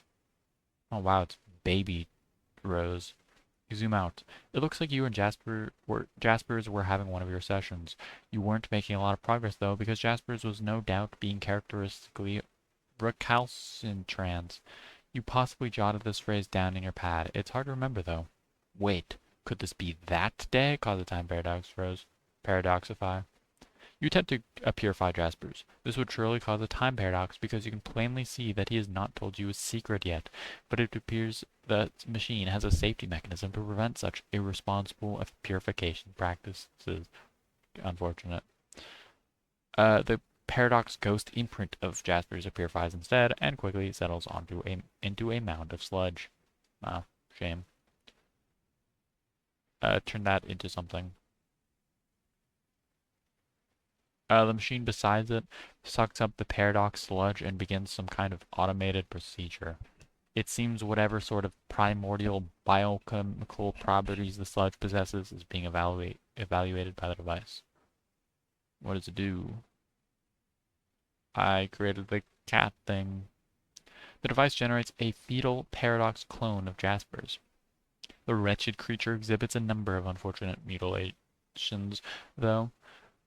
The good news is that it will be mercifully unestablished along with the facility shortly. This is also the bad news.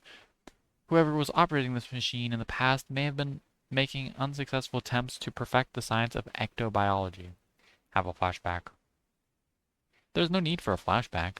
Conveniently, you can watch what happened right here on the monitor. You roll the clock forward a few seconds. Jasper reveals a stunning secret to you in strict confidence. Yeah, only like a few, not that far in the future. It's like a minute or two. Nope, it's a few seconds actually. It's like 13 seconds.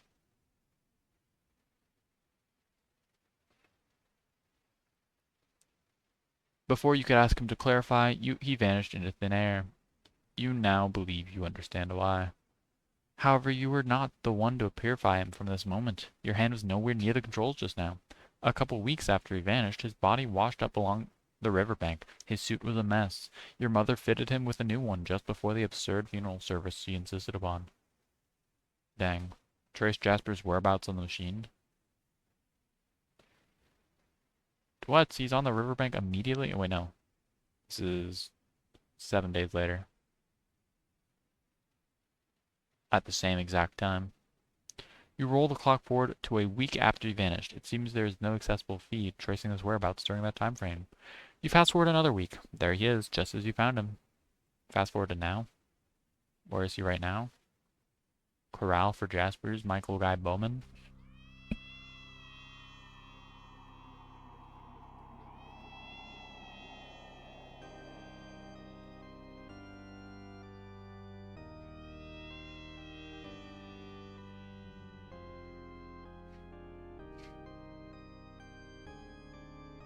Cute cat.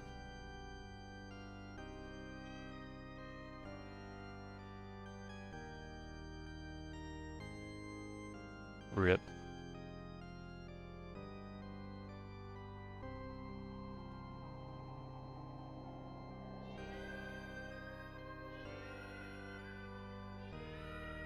You did not water those plants whatsoever.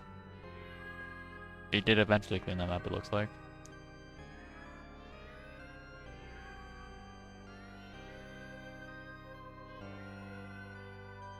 Baseball combo times 2.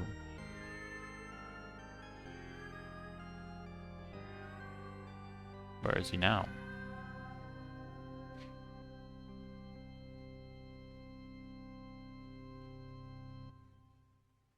S ride. Loading. Pony corral. There's a horseshoe.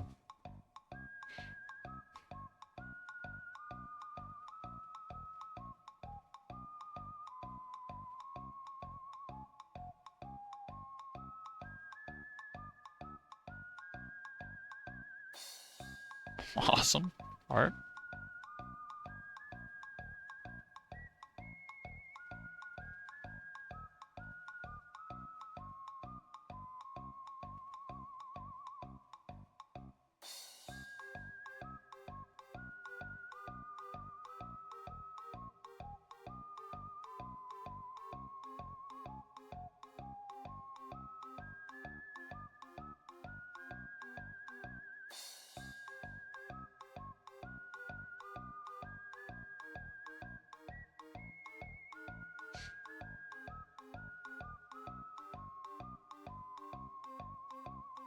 Homestuck slash pony. Nay. Banger. It's Jasper's. He's alive. What do you mean he's alive? There's still X's in his eyes. Well, okay, he's still dead. Okay, but his body's intact. Turns out it wasn't some kind of disintegrifier like you thought. It's more like an escapabilizer. I purified Jasper's immediately. Awesome. Well, good thing you finally got all this sorted out. You only have 10 seconds to spare. Time to stash the dead cat and Amscray.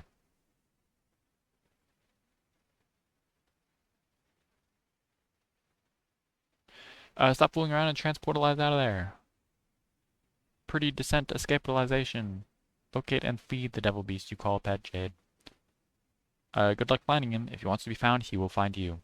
The Quirrell has always managed to elude your prognosticative faculties. He is completely invisible to your intuition somehow, a property almost totally unique to him. It used to freak you out a little, but you have long since grown accustomed to it. Ooh, there he is. Probably. Huh? Oh, it was nothing. Nothing at all. Moving right along. Retrieve the package you expected to arrive. Do you have mail here? The birthday package you were expecting from John arrived months late, and yet right on time. It landed over there, past a crumbling monument, a satellite to the great mystic ruins at the center of the crater lagoon. True, I got airdrop, I guess. John, triple somersault into room, etc. Stick the landing, please. Okay, you do that. You are now in your dad's room. Where are all the clowns? There aren't any. There's an iron, very neatly made bed. You got some shoes. You got ties. You got a pole in the ground. You spot your dad's briefcase beside you. It probably contains all sorts of clues, or at least various forms, and paperwork critical to his trade as a hilarious street performer. That's Snoop. Ah, yeah, here comes the secrets. Get ready for some major reveal, revelate. Wait a minute, these are just boring business documents and spreadsheets. What the hell is going on here? Examine their dad's room more fully, John. Rose can probably look in this room now, too. The fog of war is probably gone. Nice hats. Nice shoes. Kind of a boring room. Yeah. Documents. Just a businessman. Not all that into clowns, you guess. Most shocking twist yet. Got a picture of me. Or John. Who's this douchebag? Cake or brownie mix? Chocolate cake mix? Dang. We got some presents down there? Oh, and I missed what the third one said. Not that into clowns something. Revel awesome.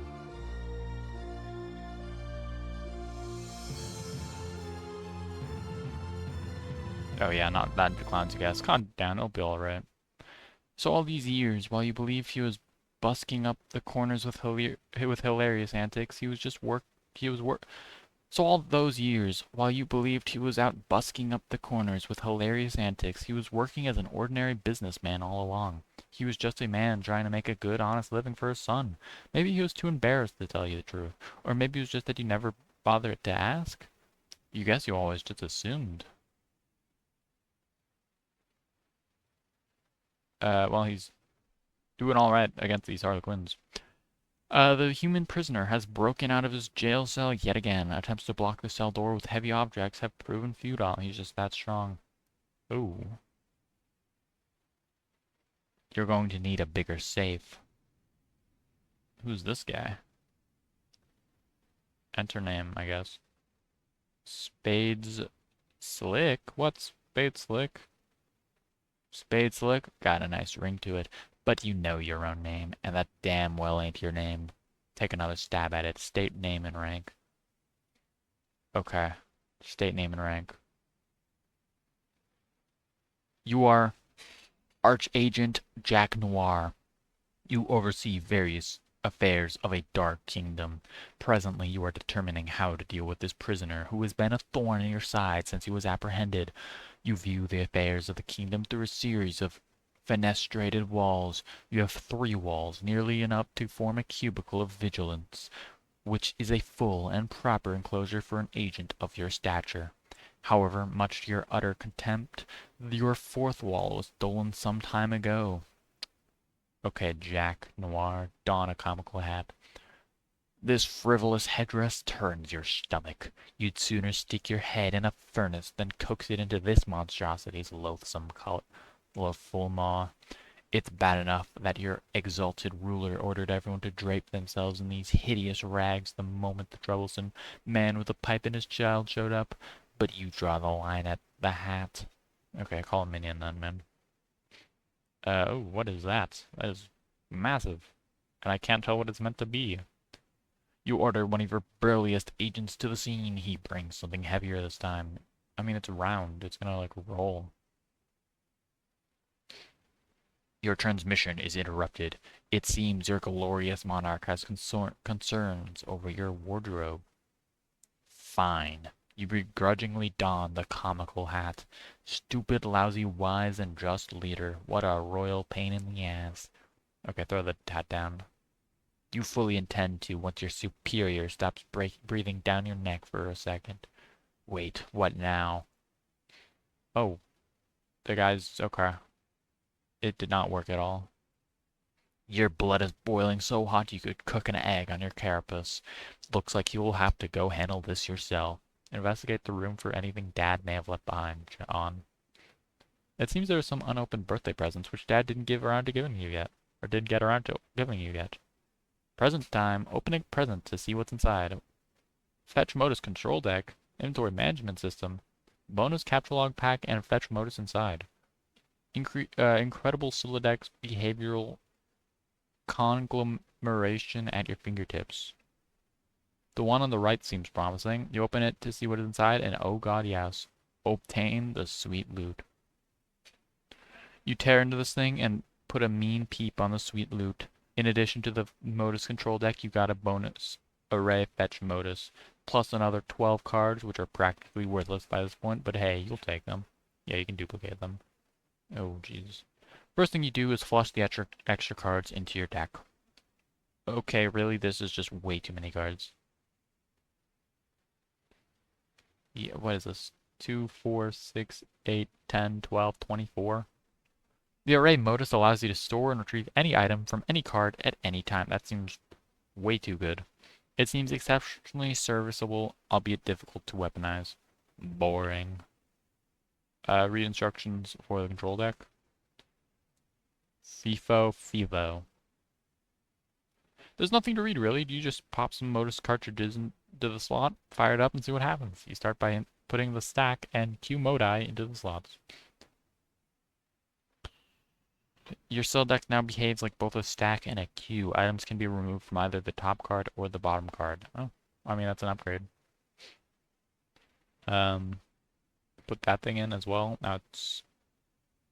You see no reason at all not to jam the array cartridge in there too. You make sure to blow the dust out first, of course. The cell deck configures itself into an array of distinct queue stacks. Now we're talking. This is just the sort of needless complexity you have come to expect from your inventory management system. Instant. Unwrap the smallest present first. You have a staunch policy of always saving the biggest present for last. Always. Okay. Ooh, fruit gushers. You receive a box of delicious fruit gushers. Could this birthday get any better? You don't think so. Open the big one. You thought wrong. Hey, yo, I got a suit. Awesome. Fill up the entire Q sack with shoes, bro. Okay, awesome. Q sack's full of shoes. Now I have 3 pairs of shoes. Capture log fruit gushers. Aw. Dang, you spaced out and put in the wrong Q sack. Don't worry, you'll get the hang of this thing. Closely inspect the fruit gushers box with flavor. Massive tropical brain hemorrhage flavor. Yummy. So delicious. You can't wait to capture log one of these packs and make like a million gushers. Screw all this building nonsense. You'd rather make candy. Wait a minute. Betty Crocker? What the heck? It can't be. The heinous batter witch has her gnarled claws and everything. What do gushers have to do with baked goods anyway? How does this make sense? Why? How did you do that, Betty Crocker? That's not your... Yeah, have a mental breakdown. Honestly, very deserved. High fructose, kiwi mango, colonic rush, wicked watermelon groin injury, mixed berry social anxiety disorder, neon green ectofacial blast, jamming sour, diabetic coma, wild berry something, ranch dressing something. This is stupid. What? That was a perfectly justified mental breakdown though. Okay, whatever. Jade retrieve the package. Losing. I guess that's loading, probably just... Yeah. Mutiny. Ah, there's the thing. A rain. Okay. Bang. That didn't do much. R. Signalize.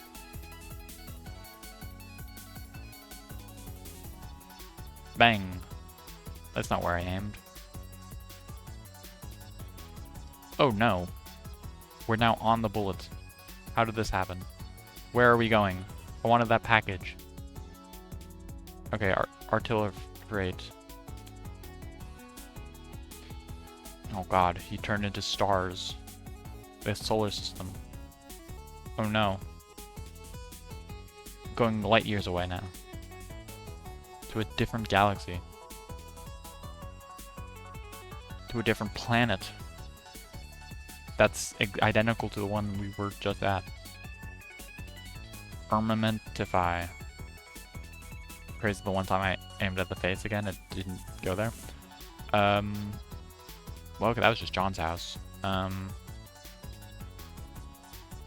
The box. Arf.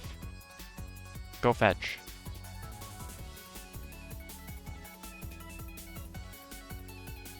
Yay. I got my baggage. He ate the bullet? Awesome. He fetched it. There's your radioactive stick. Yay. Good dog. Wee. Toby Fox.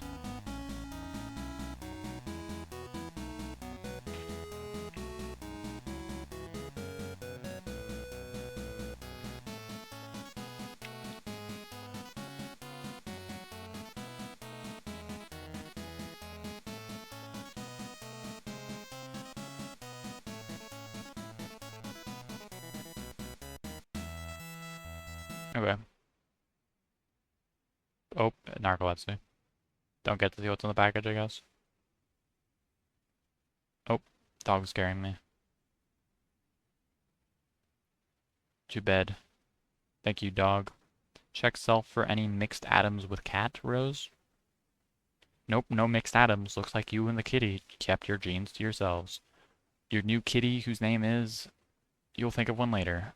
Hey, where the heck are you anyway? Look around the room. Where are you? That's fire outside. You're back home. The well-stocked bar and the vantage from the window tells you that this is your mom's room. Or at least what you thought was her room. You decide not to be especially melodramatic about this revelation. Watch the meteor impact? Oh yeah, just watch it. Sure. I guess, yeah, fair enough. Huh, that's funny. Shouldn't that place be unestablished by now? The downpour of small meteors has stopped. Oh, there it goes. Better get out of here. The room is a powder keg with all this booze lying around. Hmm. Yeah, oh my, scarf's on fire. Get down to business, John. Now that you're in a suit. Suddenly you're feeling very businessman-like for some reason. You just punched a shitload of cards in anticipation of making a whole lot of cool stuff. This time you didn't foolishly destroy any items. You just looked at the codes for some objects you rounded up and punched them on blank cards. You wonder how much alchemizing you can get away with before Rose gets back. As if she's got any right to tell you what to do with your hard-earned grist. You're the one running around here, putting your ass on the line. All she's got to do is mess around with her computer. Anyway, you better hurry. Well, not quite. Jade, dream. What's your dream about, Jade?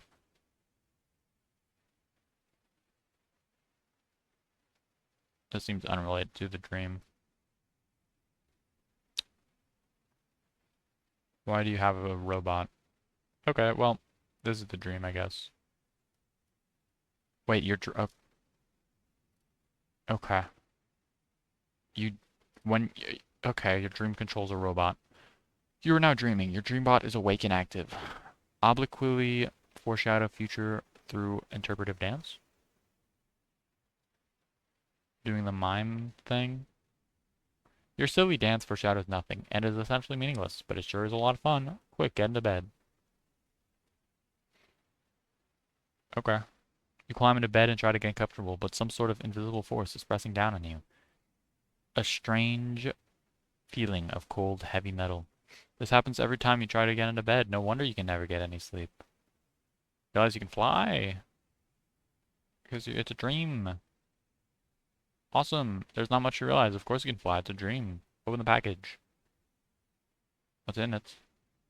You stop all this flying around nonsense and examine John's birthday package. 2GG from GT. Unfortunately, you cannot open it yet. The package has an important journey to make first. You are planning on delivering it momentarily.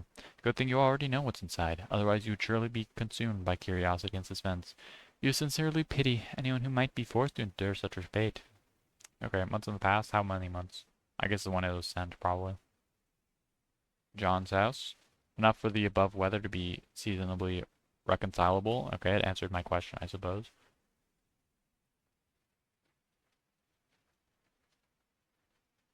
Uh, hey, happy birthday, Jade. Yay, thank you, John. Ooh, okay, I got your present in the mail just on time, plus I sent Rose's and Dave's too. Why do your guys' birthday gotta be all bunched together like that? You're running me ragged? Hey, I know, but it is nice of you to think of us all like that. I can't wait for you to see what I got you. I don't want to spoil it or anything, but hopefully it will help you solve those problems you've been having lately. Mysterious wink. I'm sure it is great. I can't wait either.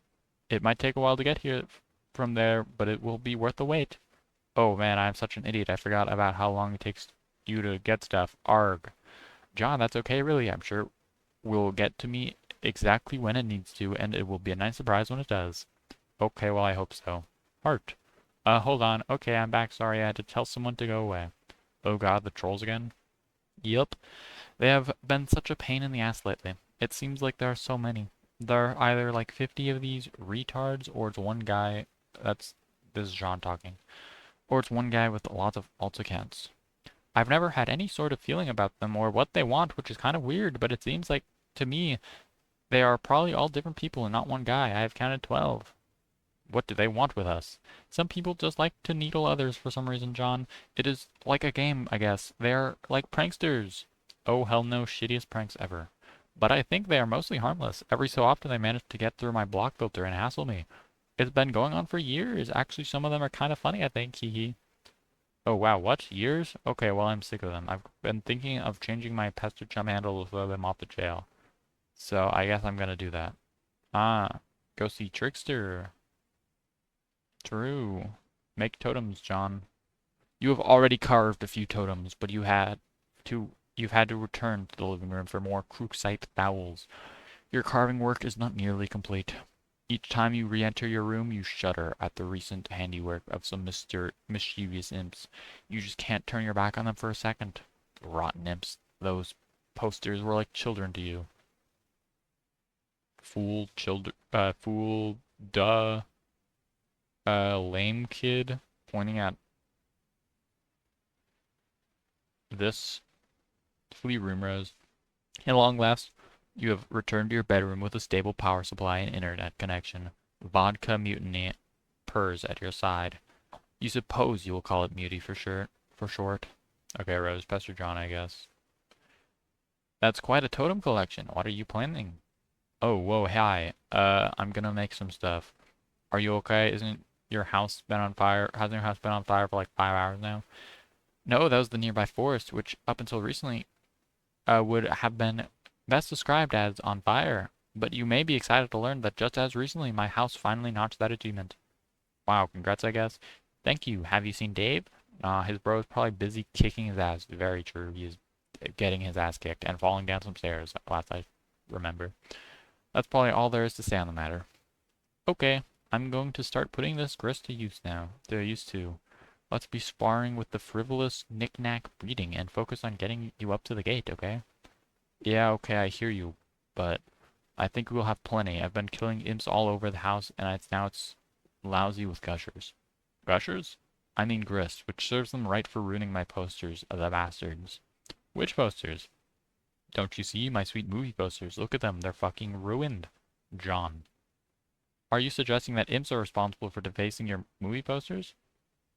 Yeah? Your posters have looked like that ever since I first saw the room. The moment we started playing this game, I thought you would deface them ironically to mock your father's interests. John? Very funny, Rose. Ha ha ha ha ha ha ha. I mean, they were defaced this at this point as well. Oh, I passed page 1000. Yeah. Hold on, let me see. Begin reading Homestuck. I mean, they weren't always defaced, so I don't know when that happened.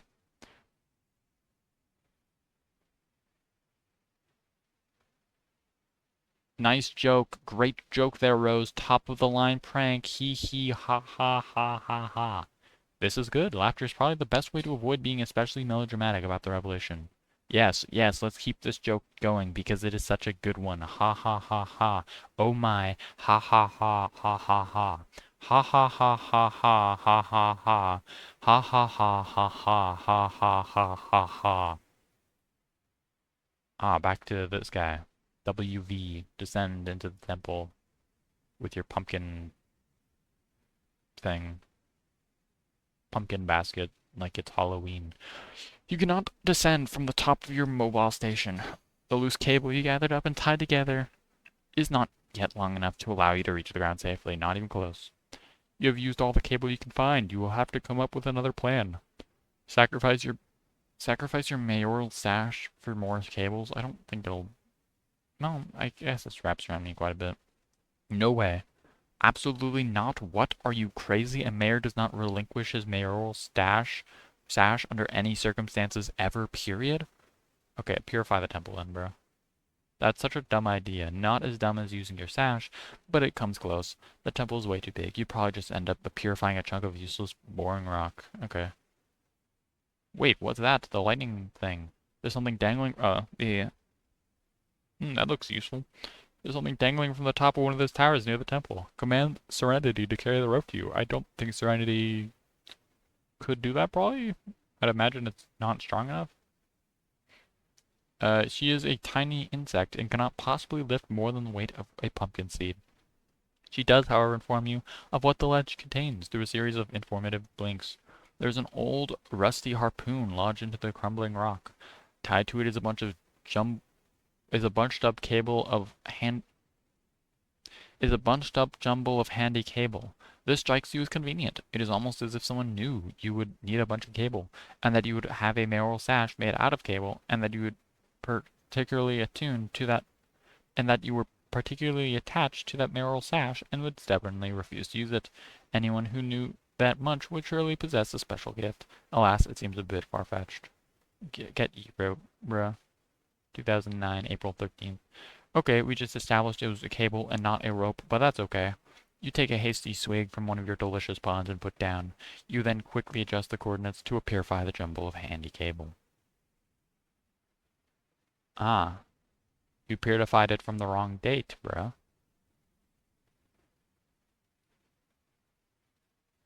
To Mr. Mayor. Thank you. Oh, of course, the time wasn't set to the present moment. Somehow it got reset to a few hundred years ago. It is some sort of present from the past. In the present. Attached is an envelope. It looks extremely important. You open the envelope. Inside is a letter and another envelope. This is all highly confusing, and you do not know what to make of it. Still, it is obviously critical mayoral business, which you take very seriously, and you will defend this package with your life. Try to verify the cable again? Yeah. Take the obvious course of action, which is added to your mayoral sash, probably. Oh, never mind. You actually, okay. I guess, yeah, fair enough. You tie all the cable together and carefully lower your precious pumpkin bundle. You then rappel down the station with the package, which must not leave your side. Using the future, which is to say the present moment precisely. Oh, is he being sniper rifled? He's gonna be shot? Or, well, it looks like the package is gonna be shot. Dang. Oh, he's not aiming. Where are you aiming? Oh, star. Nope. Okay. The floating thing. Unlock albums of volume 2 and 3. An armless renegade prepares for company.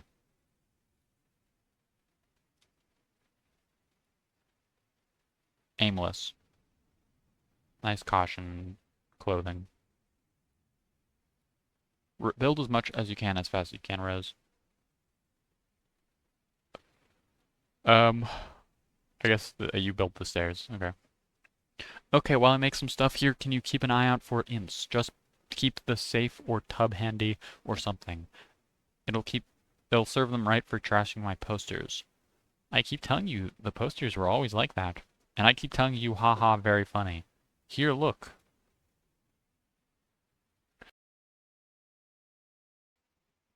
Spread prototype once more with Carmen's remains. This was earlier in the game facts, I think. And second one, same thing. Same graffiti on the pictures. Yeah, I saw those, but they didn't look like that before. You must have changed them. Even if I had the motive for such a bizarre, pointless deception, where would I find the time? I don't even have Photoshop. Then why didn't you tell me they were there? I had no reason to think you were not aware of them. I thought they were strange, certainly, but was not struck by any particular impulse to discuss them. Okay, it still doesn't make sense, though, implying that I drew them a while ago and then forgot and couldn't see them and now suddenly see them. That's stupid. What would that even mean? I think that is what happened, considering the flashback 2 months ago had them that's still there, so. It looks like you were in your father's room recently. Yeah. And how did it make you feel to discover what was in there? Oh no, I just realized you were going to therapify me. Well, don't bother. Maybe I'm just being a friend? Maybe, slash I suspiciously. Anyway, I guess you saw what's in there. It's boring and there's not much to see. That doesn't matter. What matters is how seeing it affected you. I think it clearly has in some way. Well, I don't know. At first I was nervous to go in and find more of his weird clowns because of course they're stupid and I hate them a lot. But then when I didn't see any, it was weird. I felt weirdly, like, disappointed almost. Is it fair to say this changed your perspective of your father? Or your perception of your father? Yeah, I guess. Is it such a stretch to conclude it changed your perception of other things as well? No, maybe not. But what are you getting at? It sounds like you're saying I'm crazy. It changed your perception of the things on the walls? Alchemist ties? Bunny hat, magic hat? Interesting. I don't like to use the word crazy. Oh god, see, this is therapy bullshit. That was a joke. But anyway, whether it means you are crazy or not, consider this theory. Your presumably long-standing tendency for scrawling this imagery is really your subconscious trying to express something disturbing within you, possibly something from your past, which you have blocked out. And since you have suppressed it, your conscious self cannot acknowledge the drawings. Therefore, they have been invisible until now. Why now? Perhaps because you have seen evidence that conflicts with the worldview your subconscious has constructed to obfuscate the truth. That your dad is not necessarily the clown-loving maniac you thought he was. All along, this negative attribute buried in your psyche may have been projected onto him, and subsequently reviled as a sort of defense mechanism. But this is absurd. My dad loves these shitty clowns. He's got all these statues and paintings everywhere. Is it unthinkable that over the years it was he who believed you were the one with the passion for clowns, because of all the strange drawings in your room? A father then embraces his son's hobby to establish a stronger bond, or wages a campaign of passive-aggressive mockery of your interests. Either is plausible. I don't know your dad that well. I don't know, not sure about all this, but I think we need to stop and acknowledge the bunny sassacre fedora I just made. It's awesome. Yeah. Yeah. Agreed. And he's wearing it. And Rose is building more. Wow, what are you doing, by the way? Rose, sorry to say, but this is all looking kind of silly. I'm trying to spread the upward construction around so there is more substantial foundation for later on, but I'm starting to wonder if it will be strong enough. It's kind of starting to wobble a little. I don't think brick chimneys were meant to serve this architectural purpose. Yeah, no shit. I might have to adopt a different building strategy. Stick to more load-bearing walls and blockier shapes, especially since grist has been easier to come by lately. Okay, but you really must be running low on time by now, right? Right. Strider. Okay. Yeah, he's taking forever because he's fighting his bro. Jade, dream up extra arms and play advanced bass solo. Okay. 5 arms.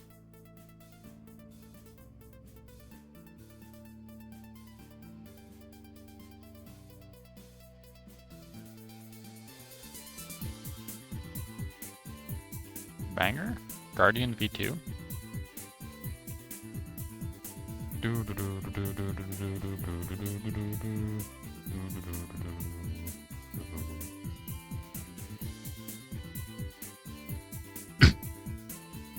All the plants are loving this. Wow. The peas, squash, asparagus, the pumpkins, everything. They love it.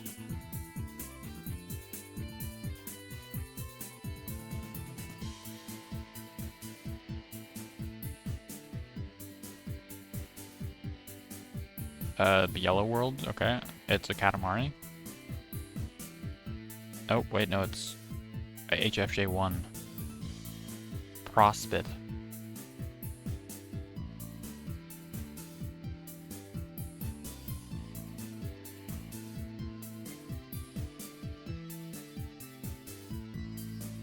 Spur type thing.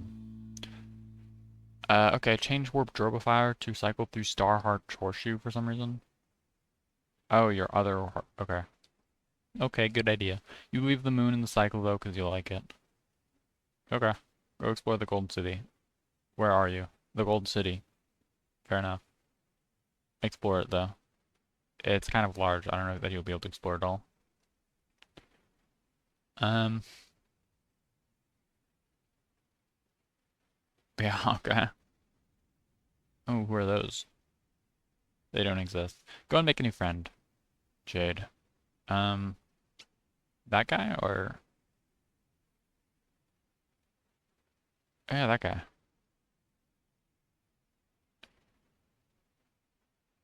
Blink blink. It's the dog, I think. Barricule or something. Ah, Back to the Future. He's yeah, eat letter and envelope. No, don't do that. Will you cut that out? You have company. Also, it's okay. I guess he doesn't hate that idea, but he nibbled it. Look behind you. Who's the company? The bug. Ah, wait, hold on. Never mind. This is two people. The male guy and this guy. See over there, the male guy. Read the letter. Dear Mr. Mayor, go here. Okay, cool. Hmm. Yeah, that looks about right. Even the background looks good, actually. Even the background's accurate.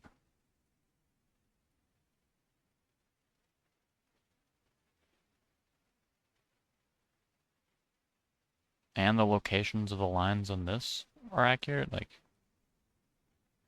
the clouds are correct. Like, pretty good map here. Okay, we'll go there. Oh, give present. Hooray. Um, oh, please do this. The freedom of your people depends on it.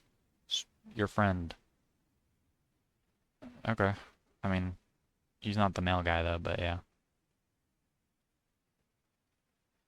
Oh no, the guy with the sniper. Okay, well, ooh. Braka, braka, braka, braka. Do run! Oh, to a rock. What do you do? Oh, also to the rock. That's convenient.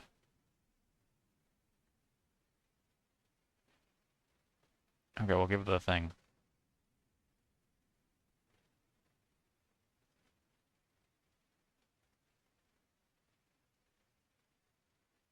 Give present, hooray!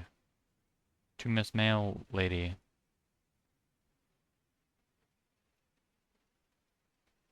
Couldn't tell it was a lady, but true. Give it to her. Gracefully fly to the other golden tower. Yeah, what's this tower? You decide to check on your neighbor. Inspect the neighbor's tower. What's in it?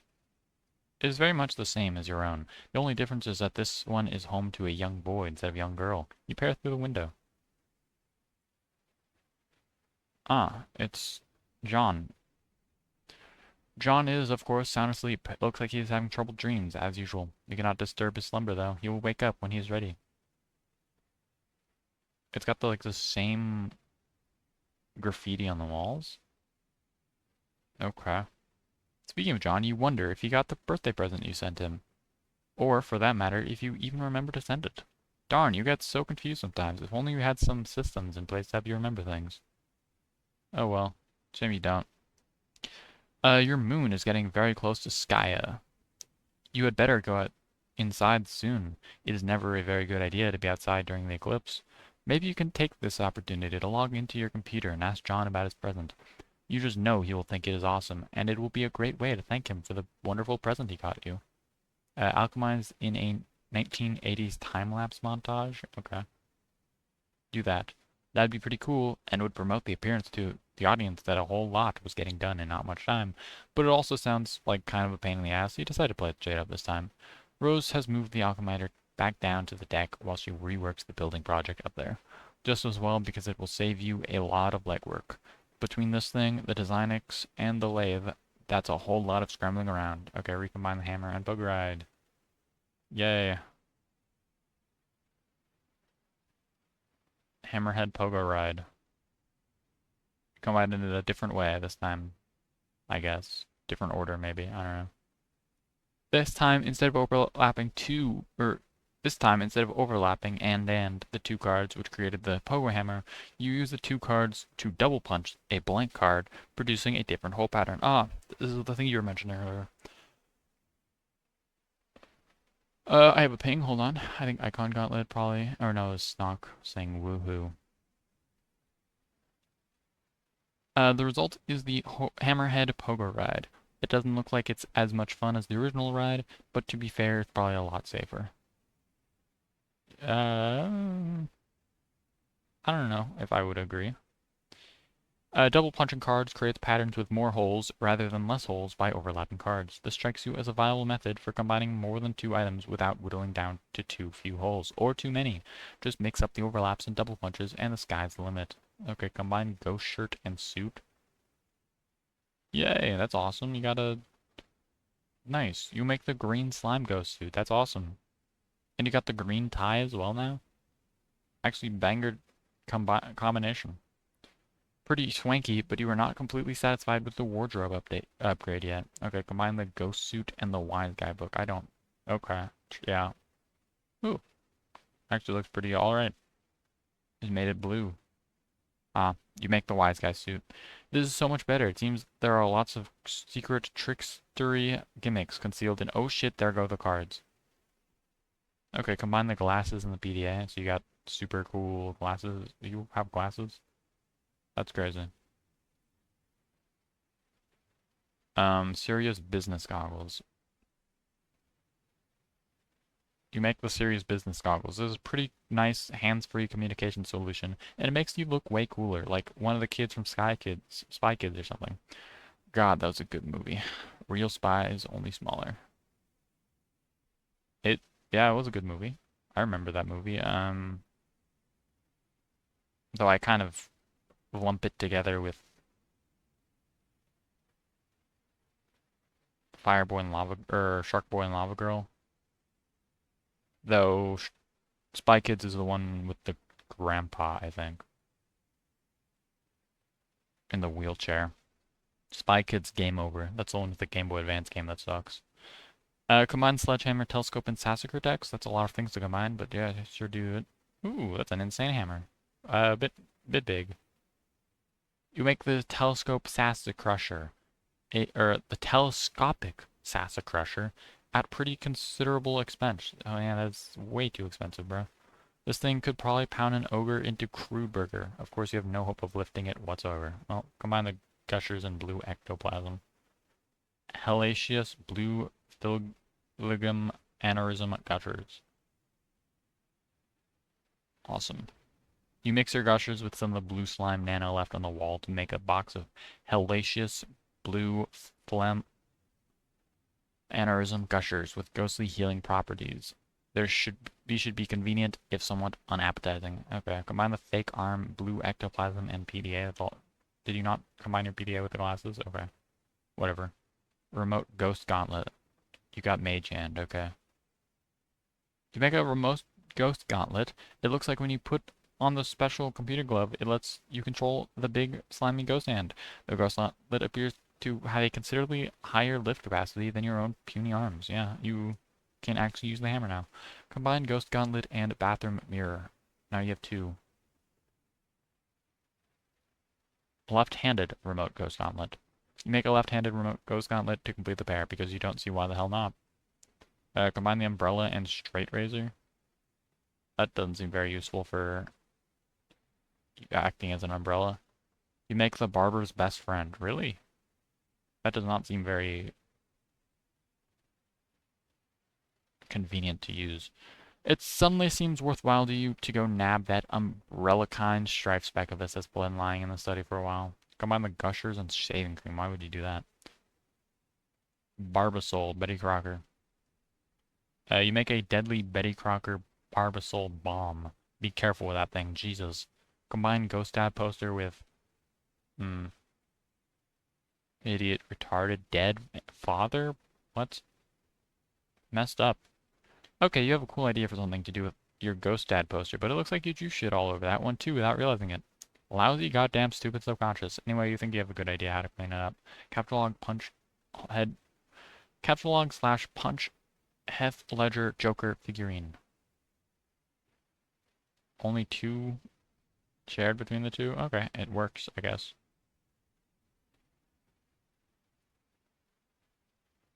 I guess that works, yeah. Okay. I guess these are the choices. If you can somehow subtract the code of the Joker figurine from the code of the poster, it might work. Luckily, the Joker code only has 2 holes, making the task very simple. The defaced Cosby poster shares those holes. You determine that the defaced Cosby should only result from a double punching card with the Joker if your theory is correct. Yeah. This means the original Cosby poster had one of those holes punched, or the other, or neither, making 3 total possibilities.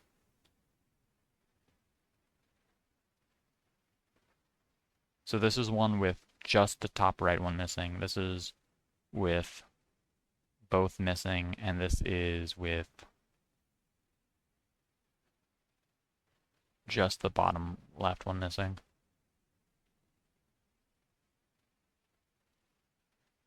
You try out all 3 possibility codes, yielding 1 potted plant, 1 painting of a horse attacking a football player, and 1 clean Cosby poster. Success. Combine the Cosby poster with the computer. I don't like that poster very much, or that computer very much. You make the Cosby top computer. This thing is probably a useless piece of shit, but making it has caused you to feel an alarming sense of satisfaction. Combine Dad's hat and Problem Sleuth game. Oh, you got some candy corn out of that. Awesome. You make another ordinary fedora with 4 pieces of candy corn inside. Yay. Combine hammer and Problem Sleuth game. Jesus, what the hell? The most expensive thing of all time? Whatever this item is, you cannot make it yet. It requires a ludicrous amount of grist, some types of which you have not even encountered. Okay, combine iron and pogo hammer. You're just combining everything. You're filling out your crafting table. Crafting bestiary type thing. Crafting log. Wrinkle fucker. Awesome hammer. You make the wrinkle fucker. So much sweet loot. You'd almost think it was simultaneously your birthday and Christmas or something. Of course, you know that is ridiculous and could never conceivably happen. No one has a birthday on Christmas. That day is exclusive to what, Jesus, I think. No one else has ever been born on Christmas other than Jesus. Okay, Dave, strife time.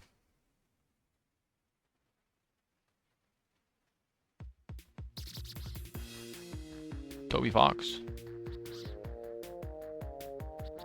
Final round. Nice birds. Why are there so many? Just watching.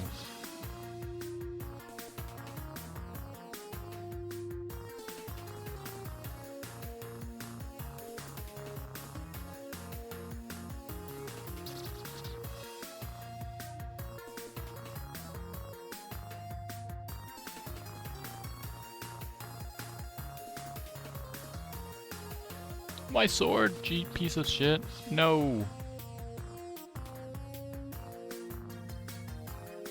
Oh my god, you're going so far. Don't slide off the rooftop, bro. Okay, he didn't. Oh, it's bro's copy of Suburb. Awesome. You just pick it up. Bro just kicked my ass. Yeah. Hold on, let me check. Peak streak. I mean, yeah, basically. Get out of my store. I played that. True.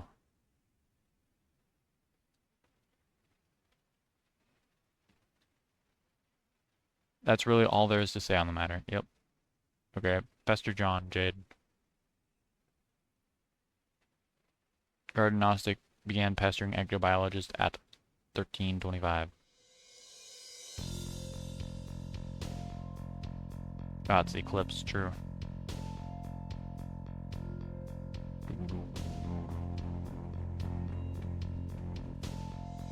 Hi, happy birthday, John.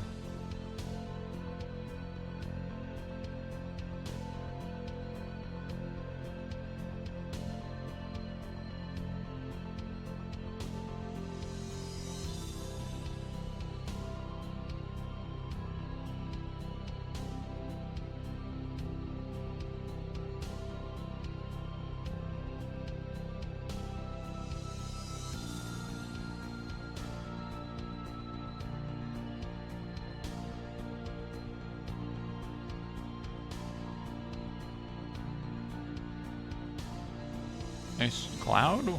Why is it doing that? Oh, it's John's house. It's one of those toys. John, did you get my package? Oh, hey. No, not yet. Darn, are you sure? It was in a green box.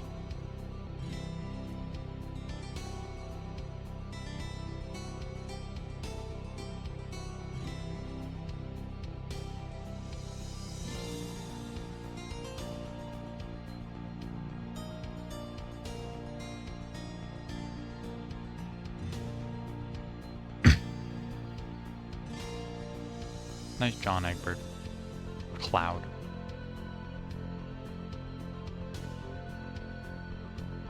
Oh, that's a meteor.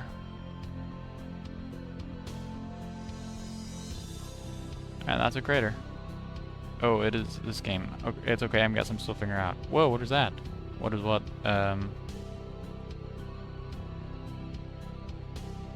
Ooh. The devil. Oh no, it's the dog, I think. Is that like an explosion? Wow, really? I will go outside and look. Whoa.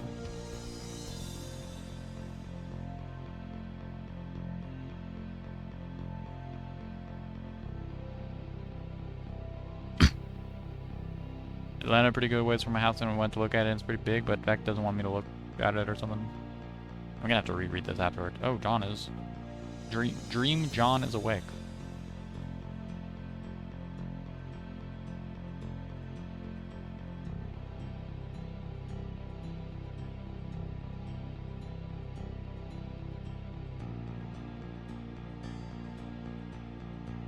Fruit gusher.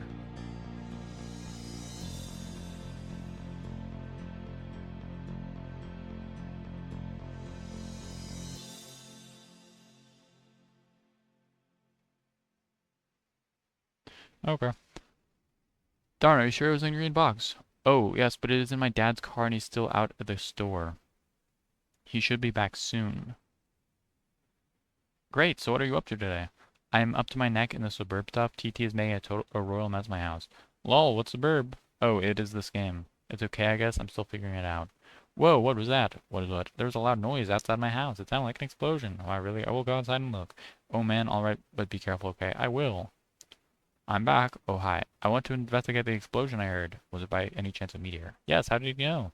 Oh man, it's kind of a long story. Anyway, are you okay? Did it blow up your yard or start a fire or anything? No, I am fine. I landed a pretty good ways from my house and I went to look at it, and it's pretty big. But Beck doesn't want me to go near it, so I came home. He seems to think it's dangerous. Well, gosh, he's probably right.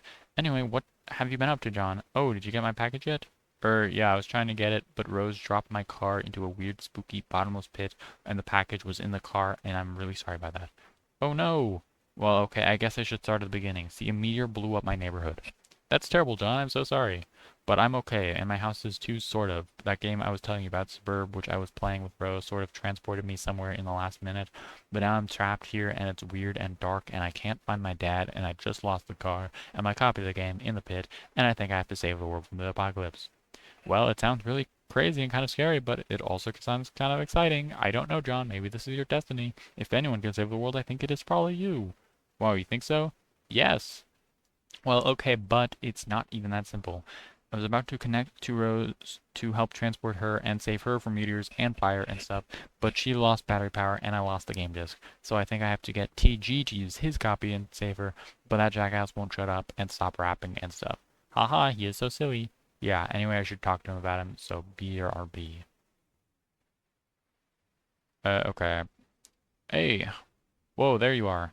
How is your adventure going, John? It's okay, I'm making some progress, and Rose finally connected again, so she is helping me now. That's good. Oh, but like, I don't think I'm actually saving the world here. Sad face. I don't know what I'm really accomplishing, but I guess it's not that. Well, I think whatever it is, it must be pretty important. Don't lose hope, John. I think it will all turn out for the best if you stay positive. Just keep listening to your grandmother's advice. Yeah, you're probably right. But I don't think I mentioned Nana to you, did I? Oh, I don't know, didn't you? I don't know, maybe you talked to Rose or Dave about it or something? Yeah, maybe that was it.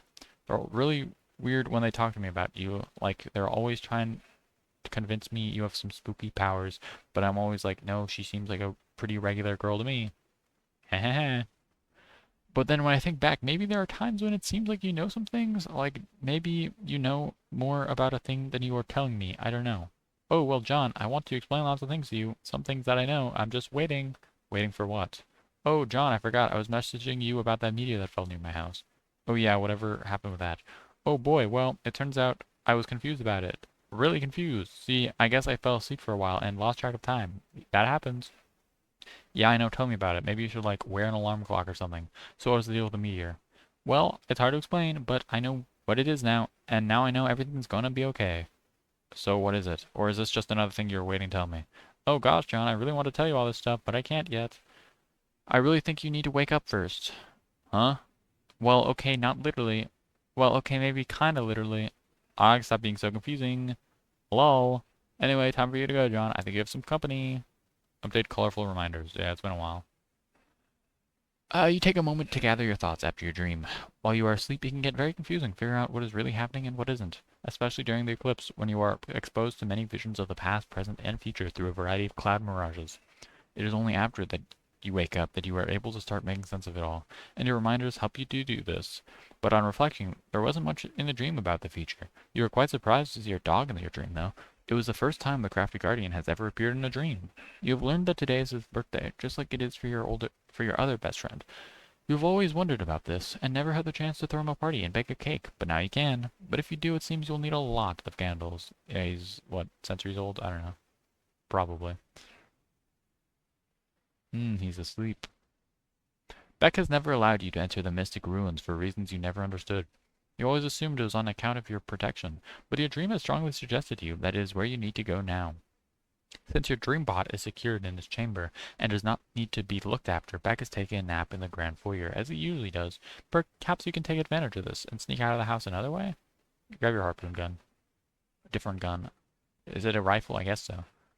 Oh yes, of course. One of your reminders reminds you that you still have a package to deliver too. This way you can kill two birds with one harpoon gun. Use the harpoon to zip line into the great outdoors. Okay. I mean, efficient, I guess.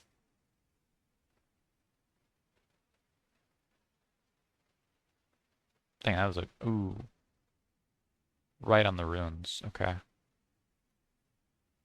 Insane shot. That is one strong harpoon. Zip. Finish building. Ah, Rose. You just copy the house over and over? Okay. Um, this seems like it'll be complicated to maneuver through. Ooh, there's a lot of these giant guys. Harlequins. Architectural perfection. It's the Hello Neighbor house, bro.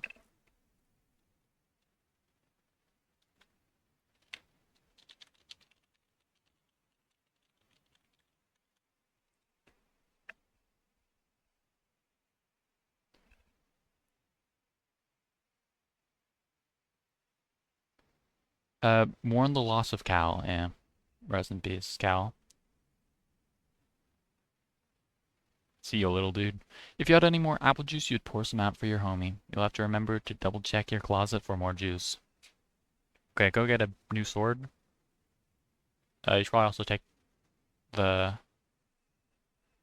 suburb thing, but whatever. Perhaps you will, but if you do, it looks like you'll have to break it first.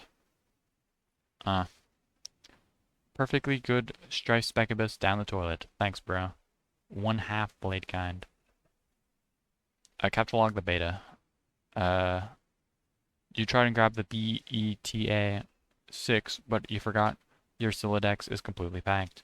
You wonder why you jammed all this useless crap in here in the first place. Yeah, there's a lot of stuff that doesn't really matter. Perhaps you assumed that you would weaponize it all during one of your customary hash rap battles with your bro, but in retrospect, that probably just would have been a huge chore and would have made the battle drag on forever. It's like, what are you, made of time? Eject your modus and set it to Scrabble values. Okay. You just picked up the, well, no, you didn't. Okay. It's full. You just have to input it manually? Okay. You dump all the crap all over the roof. You then set your modus to the Scrabble hash function for some reason. This function always makes it a little less intuitive to calculate hash values for items, and therefore more cumbersome to rap with, but you guess that's kind of a moot point now that your bro flew off fuck knows where. His mysterious ways transcend irony once again. Get the beta. You get the beta. 3 plus 1 plus 1 plus 1. Now yielding a radically different hash value with the Scrabble function. 6. The exact same. Which is to say a radically exactly the same value. Pester Rose. Okay, I got it. I hope you appreciate how much gross spongy proboscis I had to fillet to get this game. Hello, what are you doing? Anyway, I'm going downstairs now and installing this thing later. I mean, good timing. The cat's sleeping. You have finally finished your building project. You have done about all you can do for John. You don't think you can provide much assistance against all those ogres this time, but at least now John appears to have armed to the teeth. But at least now John appears to be armed to the teeth. At least all there is left to do is wait for John. Capture log and send John code for his present. That would certainly hasten the parcel's delivery, but the gift is not finished yet. You have spent months accelerating your knitting skills to be able to make the gift a perfect sentimental value appeal. You even incorporated a cherished heirloom you have had as long as you can remember. When he sees your staggering gesture of sentimentality, he will finally understand. He will understand that in the game of facetious sentimental gestures, no one gets the best of Rose Lalonde. Months in the past. Dear Rose, happy birthday. Crappy, sorry. Thanks for being such a great friend all these years. I know you like to make it out like you're playing it cool and don't care much about the people in your life, but I know deep down you really do. Hell, not even that deep down. It's like your subconscious is having a wet t-shirt contest and you being all aloof is this totally soggy shirt doing no good at all at hiding nothing. Oh wait, it looks like two can play at this game of cracking all these high Balatin psychology books. Aw, snap. But yeah, I got you this because I think you're really creative and you could make something nice with it if you put your mind to it. And it might help you take your mind off a lot of this serious business you're always absorbed in. You know, all this weirdo, pseudo-gothy stuff or whatever. Frankly, it's kind of depressing. Anyway, you're the best, Rose. Have a rad 13th. I will catch up with you guys soon. God, you're all so old. Ghosty trickster, John. Uh, a troll. Awesome answer. Why is it that when the subject of temporal mechanics is broached, your sparing human intellect instantly assumes the host integrating posture of surrender imaginable? Time is not that difficult to understand. It is a utility that a universe may resort to in order to advance a desired degree of complexity, or may not resort to if that is the case. It is all petty or it is all pretty pedestrian, but no, when time travel comes up, you present the face that a man shows when the breeze gradually alerts him to the to his absence of nether dressings. I don't see how we are to properly agitate you all if you continue to insist on failing to understand basic concepts which common infants effortlessly manage to describe by scrawlings in their own puddles of sloppy discharge. Have we spoken before? Yes, in the future. You and your friends never cease to invent ways to strengthen the credibility of your assertions. Oh my, it is your human sarcasm again. I enjoy listening to it, and I wish doing so could serve as my primary form of recreation. See, see, I just did it too, saying the opposite thing to emphasize my contempt. But suddenly I feel more primitive and hate myself a little more. It was like this funny miracle that just happened in my heart. I would admire the sophistication of you and your fellow future dwellers a little more if you seemed to be aware the word human only functions as that sort of adjective in bad science fiction. But I won't be rude and change the subject. There's still a bit of unflagellated straw poking out of your rhetorical effigy over here. Oh dear, no, we aren't from the future, but we are already in agreement that you don't get it and never will. I thought you said we spoke in the future. We did. Your future. For me, it was only a couple minutes ago. I understand. You exist in some temporal stratum through which you have communication access to various points of my timeline. It's not that complicated. Yes, that's right. Will you try to talk some sense into your idiot friends so that we may proceed to bother them all on more rational terms? I try to every day with mixed results, but you see, it's not that I don't understand you. It's just that I don't believe you, because it's nonsense, albeit persistent and coordinated nonsense.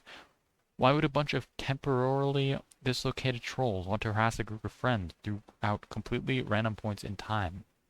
I will admit, this campaign of provocation wasn't all that well thought out. Don't tell anyone I said that. All right, maybe you should get some trolling tips from us humans. Our sparring intellects are probably better suited to it. Yeah, maybe. Why don't we be friends? You want to be my friend? Yeah, I think so. I think we're supposed to. You suggested as much earlier. You mean I did in the future? Yes, a couple minutes ago. Probably because I remembered you mentioning it in the conversation we're having now? That's likely. Your commitment to this role-playing scenario is intriguing. What choice do I have but to accept? Okay, nice yarn. Nice other box. This is Dave. I guess this is your suburb or something. I don't know. Hmm. No meteors or anything. It's officially 2010, April 1st or January 1st. Same day, probably, or similar day, I guess. Dear Dave, happy birthday. I just wanted to take a break from telling you how much your gay butt stinks all the time, and say what an awesome friend you are. Yo sup shit. Seriously, on any other day I would be downplaying how you aren't really as cool as you think you are, but just between you and me, I think you might actually be that cool. I think you just gotta get out of your bro shadow and spread your wings, dude. So I got you these. They're totally authentic. They actually touched Ben Stiller's weird sort of gaunt face at some point. I'm sure you'll dig them because I know you lolled so hard at that movie. Okay, so for real, this is sort of a shitty present, but it is an ironic present because I know you wouldn't have it any other way. Well, maybe you can wear them ironically sometime. They might even be more ironic than you and your bro's dumb, pointy anime shades. Anyway, have a good one, buddy, and stay busy being totally sweet. Ghosty trickster John. Ah, his troll friend, or the troll guy from the future. Adios, Torador. Began trolling Turntech Godhead. Hey! First, okay, I think you're awful.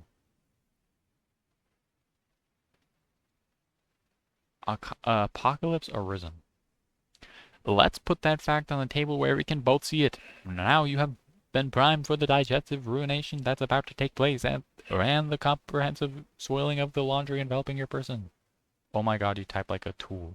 Yeah, now you're getting it. What you are in for. Are you ready to be trolled? Within an inch of your miserable human cortex. This is so weak, I'm almost getting tired of wasting good material on you guys. It's like you've got nothing. It's always one of you spouting up and ranting about how hard I'm about to get trolled, with no ensuing substance. You don't even know anything about us. One of you fuckers thought I was a girl. Okay, yeah, what? The thing is, that I don't, that I, wait, how? I'm like doing a thing for this. Just they have caps lock on and are still trying to shift to turn caps. How do you? What? I don't care about your anatomical details and things like that. I know what you've done or will do. Actually, it's the most awful thing, the worst you can never do. Sorry I wouldn't cyber with you, dude, in the future or whatever. What? Wait. Whoa. Okay. You're the one that likes to submit innuendo. Human innuendo. Oh yes, human innuendo. Why are you capitalizing those? Sorry for the lack of clarity. So at one point in the future am I supposed to look forward to you whipping up this titanic hankerin' for my knob? Be honest with me, 'cause I'm busy, and I want to know exactly when I got to clear some space in my calendar for when some fuckwit blunders out of a magical phone booth and makes a ballad-inspiring play for my throbbing beef truncheon. Bro, should I be perturbed by these illusions? No, man, look, I just need to know when to be there. When the stars come into alignment and your flux capacitor lets you finally sate your meteoric greed for crotch dashund. I wouldn't want to miss it and cause a paradox or something. It'd suck if the universe blew up on account of you missing your window of opportunity to help yourself to a pubescent boy's naked spam porpoise. Insane text, bro. Well, okay, this is sort of starting to upset me. Jesus, you were such a shitty troll.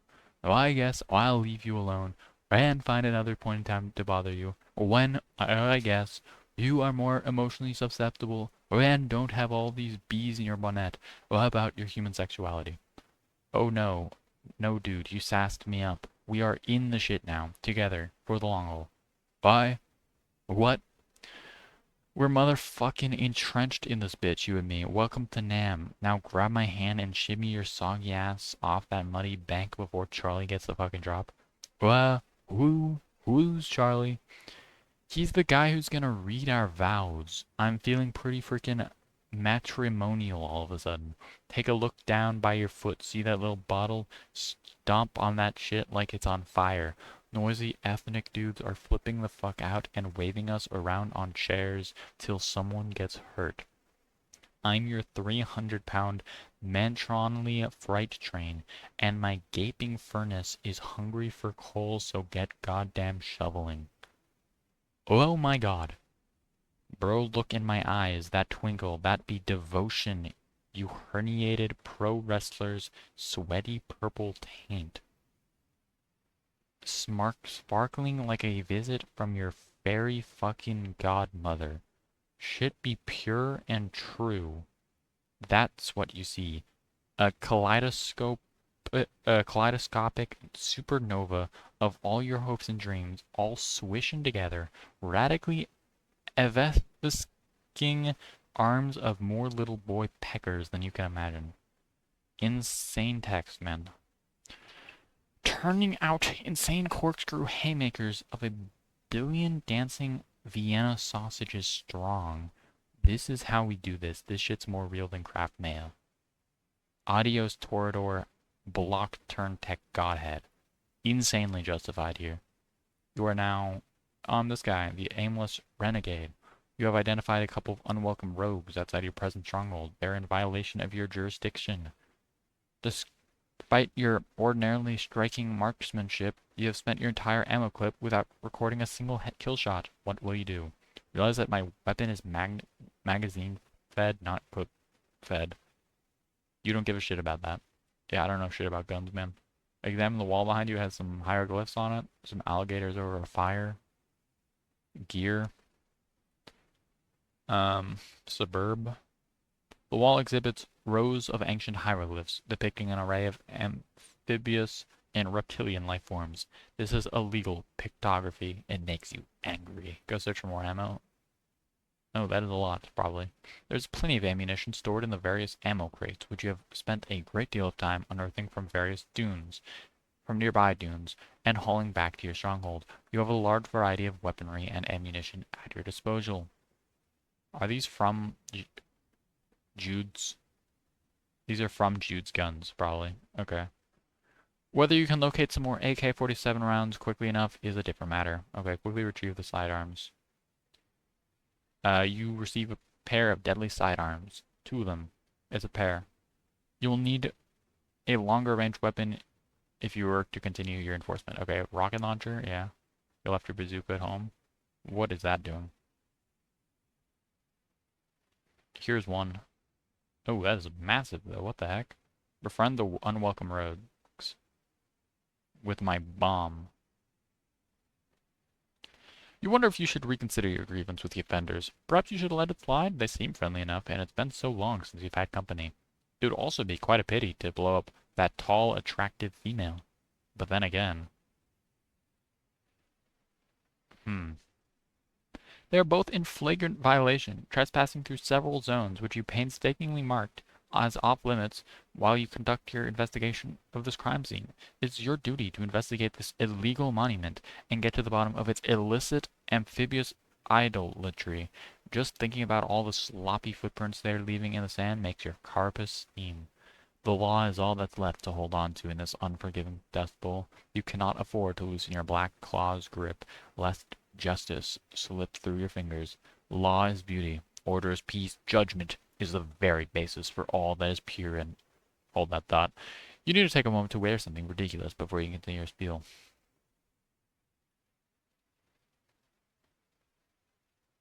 Yeah, put that on. Nice wig. You're a judge now. Order in the court. You will have order in this courtroom. If everyone does not settle down, you will clear out this courtroom. You swear to God. I mean, yeah. I mean, this guy's talking about justice, so being a judge makes sense. Examine the moving platform. Why is it doing this? Oh, it's the dais. It's stuck. It appears to be a large stage serving as a kind of elevator, but it can't go down because there's something jammed in it. Looks like a peculiar musical instrument, probably centuries old. But yeah, the jury agrees. You gotta go blow up those trespassers. Okay, Jade, press,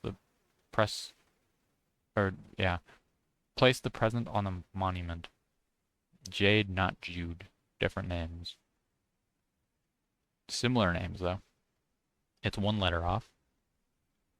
One vowel off. You put John's present down in just the right spot, along with a letter you prepared a little while ago, after a particularly interesting series of dreams. Should be any minute now.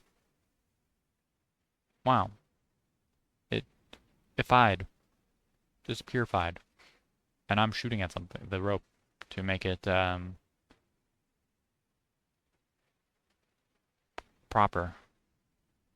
You put down the time bait. It's out of your hands now. You guess you could swim. Maybe you can think of a better way across. I don't know, man. Read the letter, PM. This is kind of confusing. What does it say? Dear Miss Mail Lady, go here. In the giant hole that's not yet there, but will be soon. Dang, the tower's not even broken, but I guess it's straightforward enough, even if the drawing is somewhat inaccurate.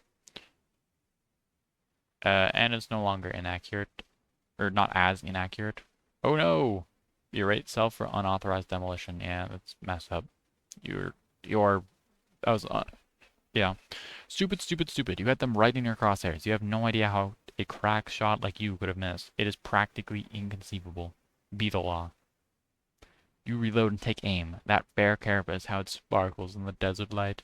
No, you cannot afford to be distracted by such thoughts. You are busy being the law.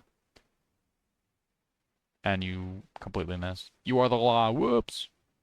Wave about in a distracting manner. Oh, it's this guy again, and his little blinking bee. So outrageous. Oh, throwing a can. Didn't miss. The can ruse was a distraction. Introducing the new friend, Jeremy. Bro, have told you, dog. Bro, have you seen my socks around anywhere? No, dude. Again with the socks. What is it even with you and socks, man? It's like you must be toking up on a joint to make you stoned or something. I can't even think of who leaves all their socks lying around like that. Ugh. The sock ruse was a distraction. I have the car.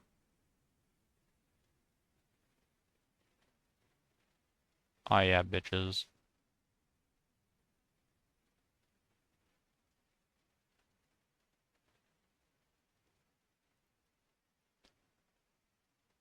Okay, scamper quickly to the newly created hole, I guess. Like the letter said. You have the cargo. Why is that Comic Sans, bro? Okay. How did you miss that badly? What the heck?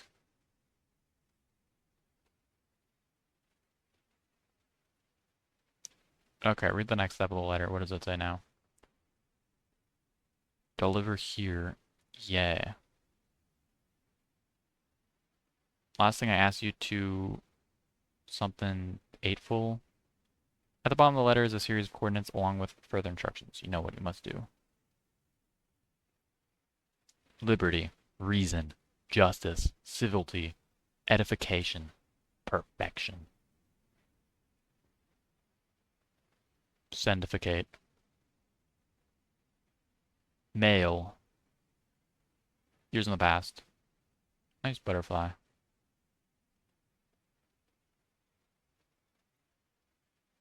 Oh, what's that? Ah. Today's your birthday. Your grandfather has decided to celebrate by introducing you to the thrill of the hunt. But suddenly, you and Beck are wandering off. Where is this silly dog taking you? Are you forgetting the present? Wow. Ificate.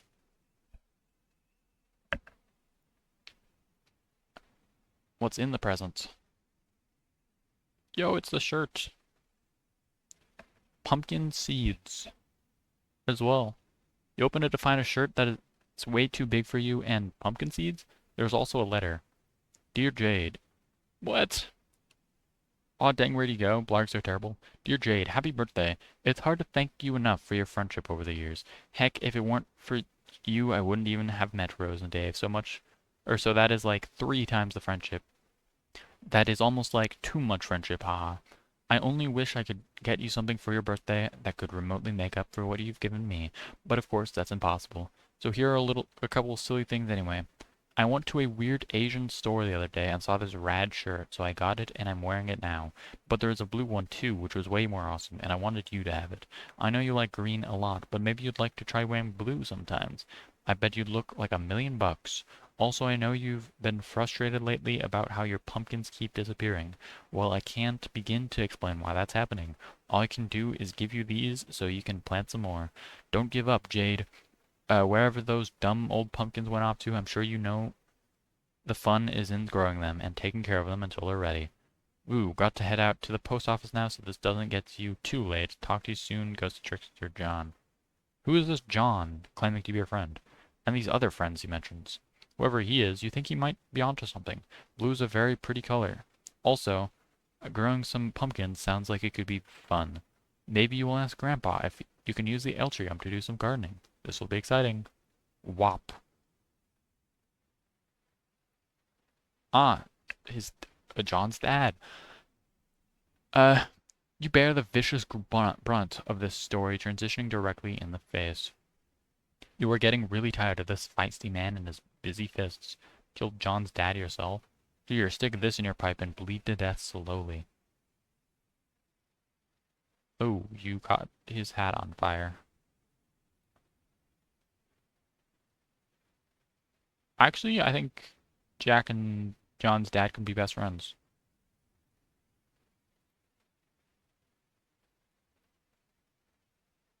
He just hates the outfit, I think. You release the prisoner. He is free to go. Jade, play a guitar to summon giant lily pads. What is it plugged into? Oh, it's okay. It's just plugged into the amp. Um, sure. And it worked. Ribbit. Giant. Why? Okay.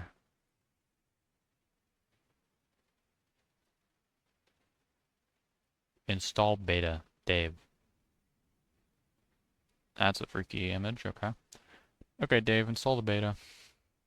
How long have you been recording? 3 hours. Crazy. Second longest session of Homestuck. Yo, Suburb. Alright, I'm installing this game finally. We're doing this, man? Yeah, you could almost say, we're making this. Go on, what is it we're making this? Transpire. Glad that text doesn't show up, it just says my name for some reason.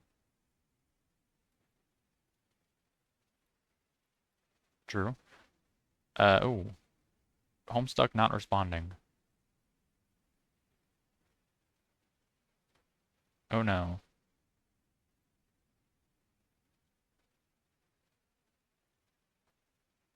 Okay. 1148. I just crashed Homestuck. That's crazy. Okay. Okay, install beta.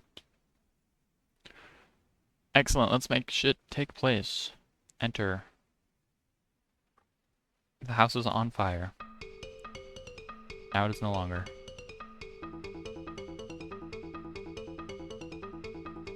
Touching chalk, sewing mirrors, plotting ash things.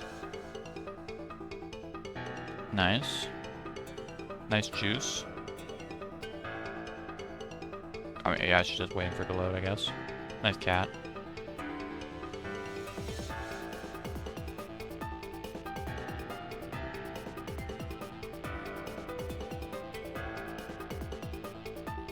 Jade, of course, in the temple.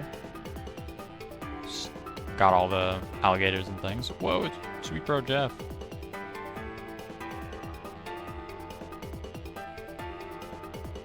Ah, this is the platform that was stuck. Nice giant plant. Suburb.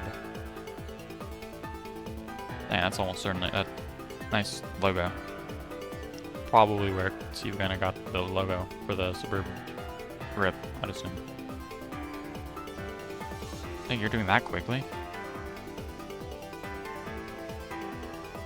4 minutes for that, apparently. Strider.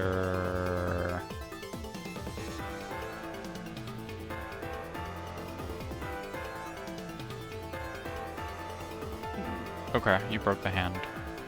What is that giant fire tornado? What the heck? 4 minutes. Ah, Jade fell asleep. Yeah, scary fire tornado. Throw the dead cat in the suburb.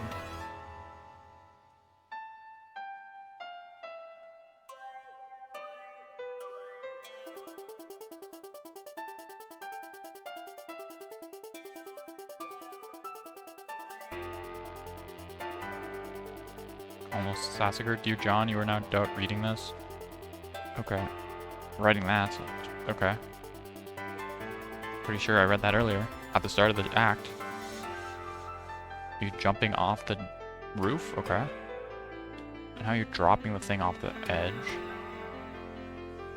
And Rose is falling off the thing as well.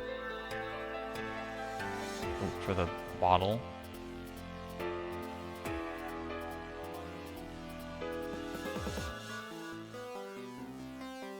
Nice. The cats. Tentacle creature. Okay, 15 seconds left.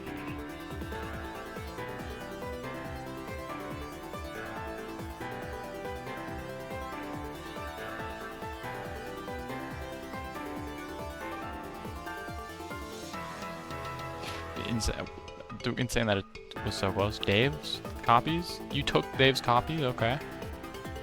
That's how you get in? Okay, got it. John's defeating those Harlequins very nicely.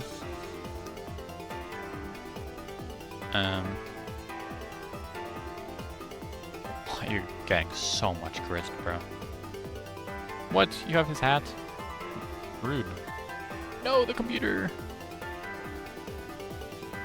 Well, through the portal thing. That was an insane...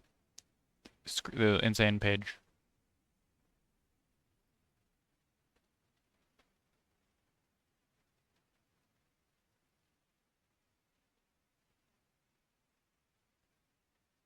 That's end of Act 3.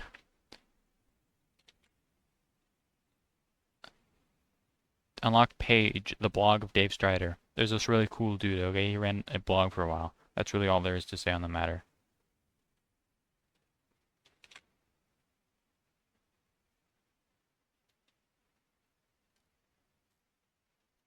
Kind of a banger, that final page. Not 100% certain on all that happened, but it was still a banger anyway. I think I might end there. Played for, or well, I guess read it for 3 hours, and I finished an entire act. Page 1,150 of like 8,000 or something. What is it? 8,130. So I'm officially an eighth of the way through. I think that's probably a good space to, a good spot to end, rather than ending in the middle of Act 4.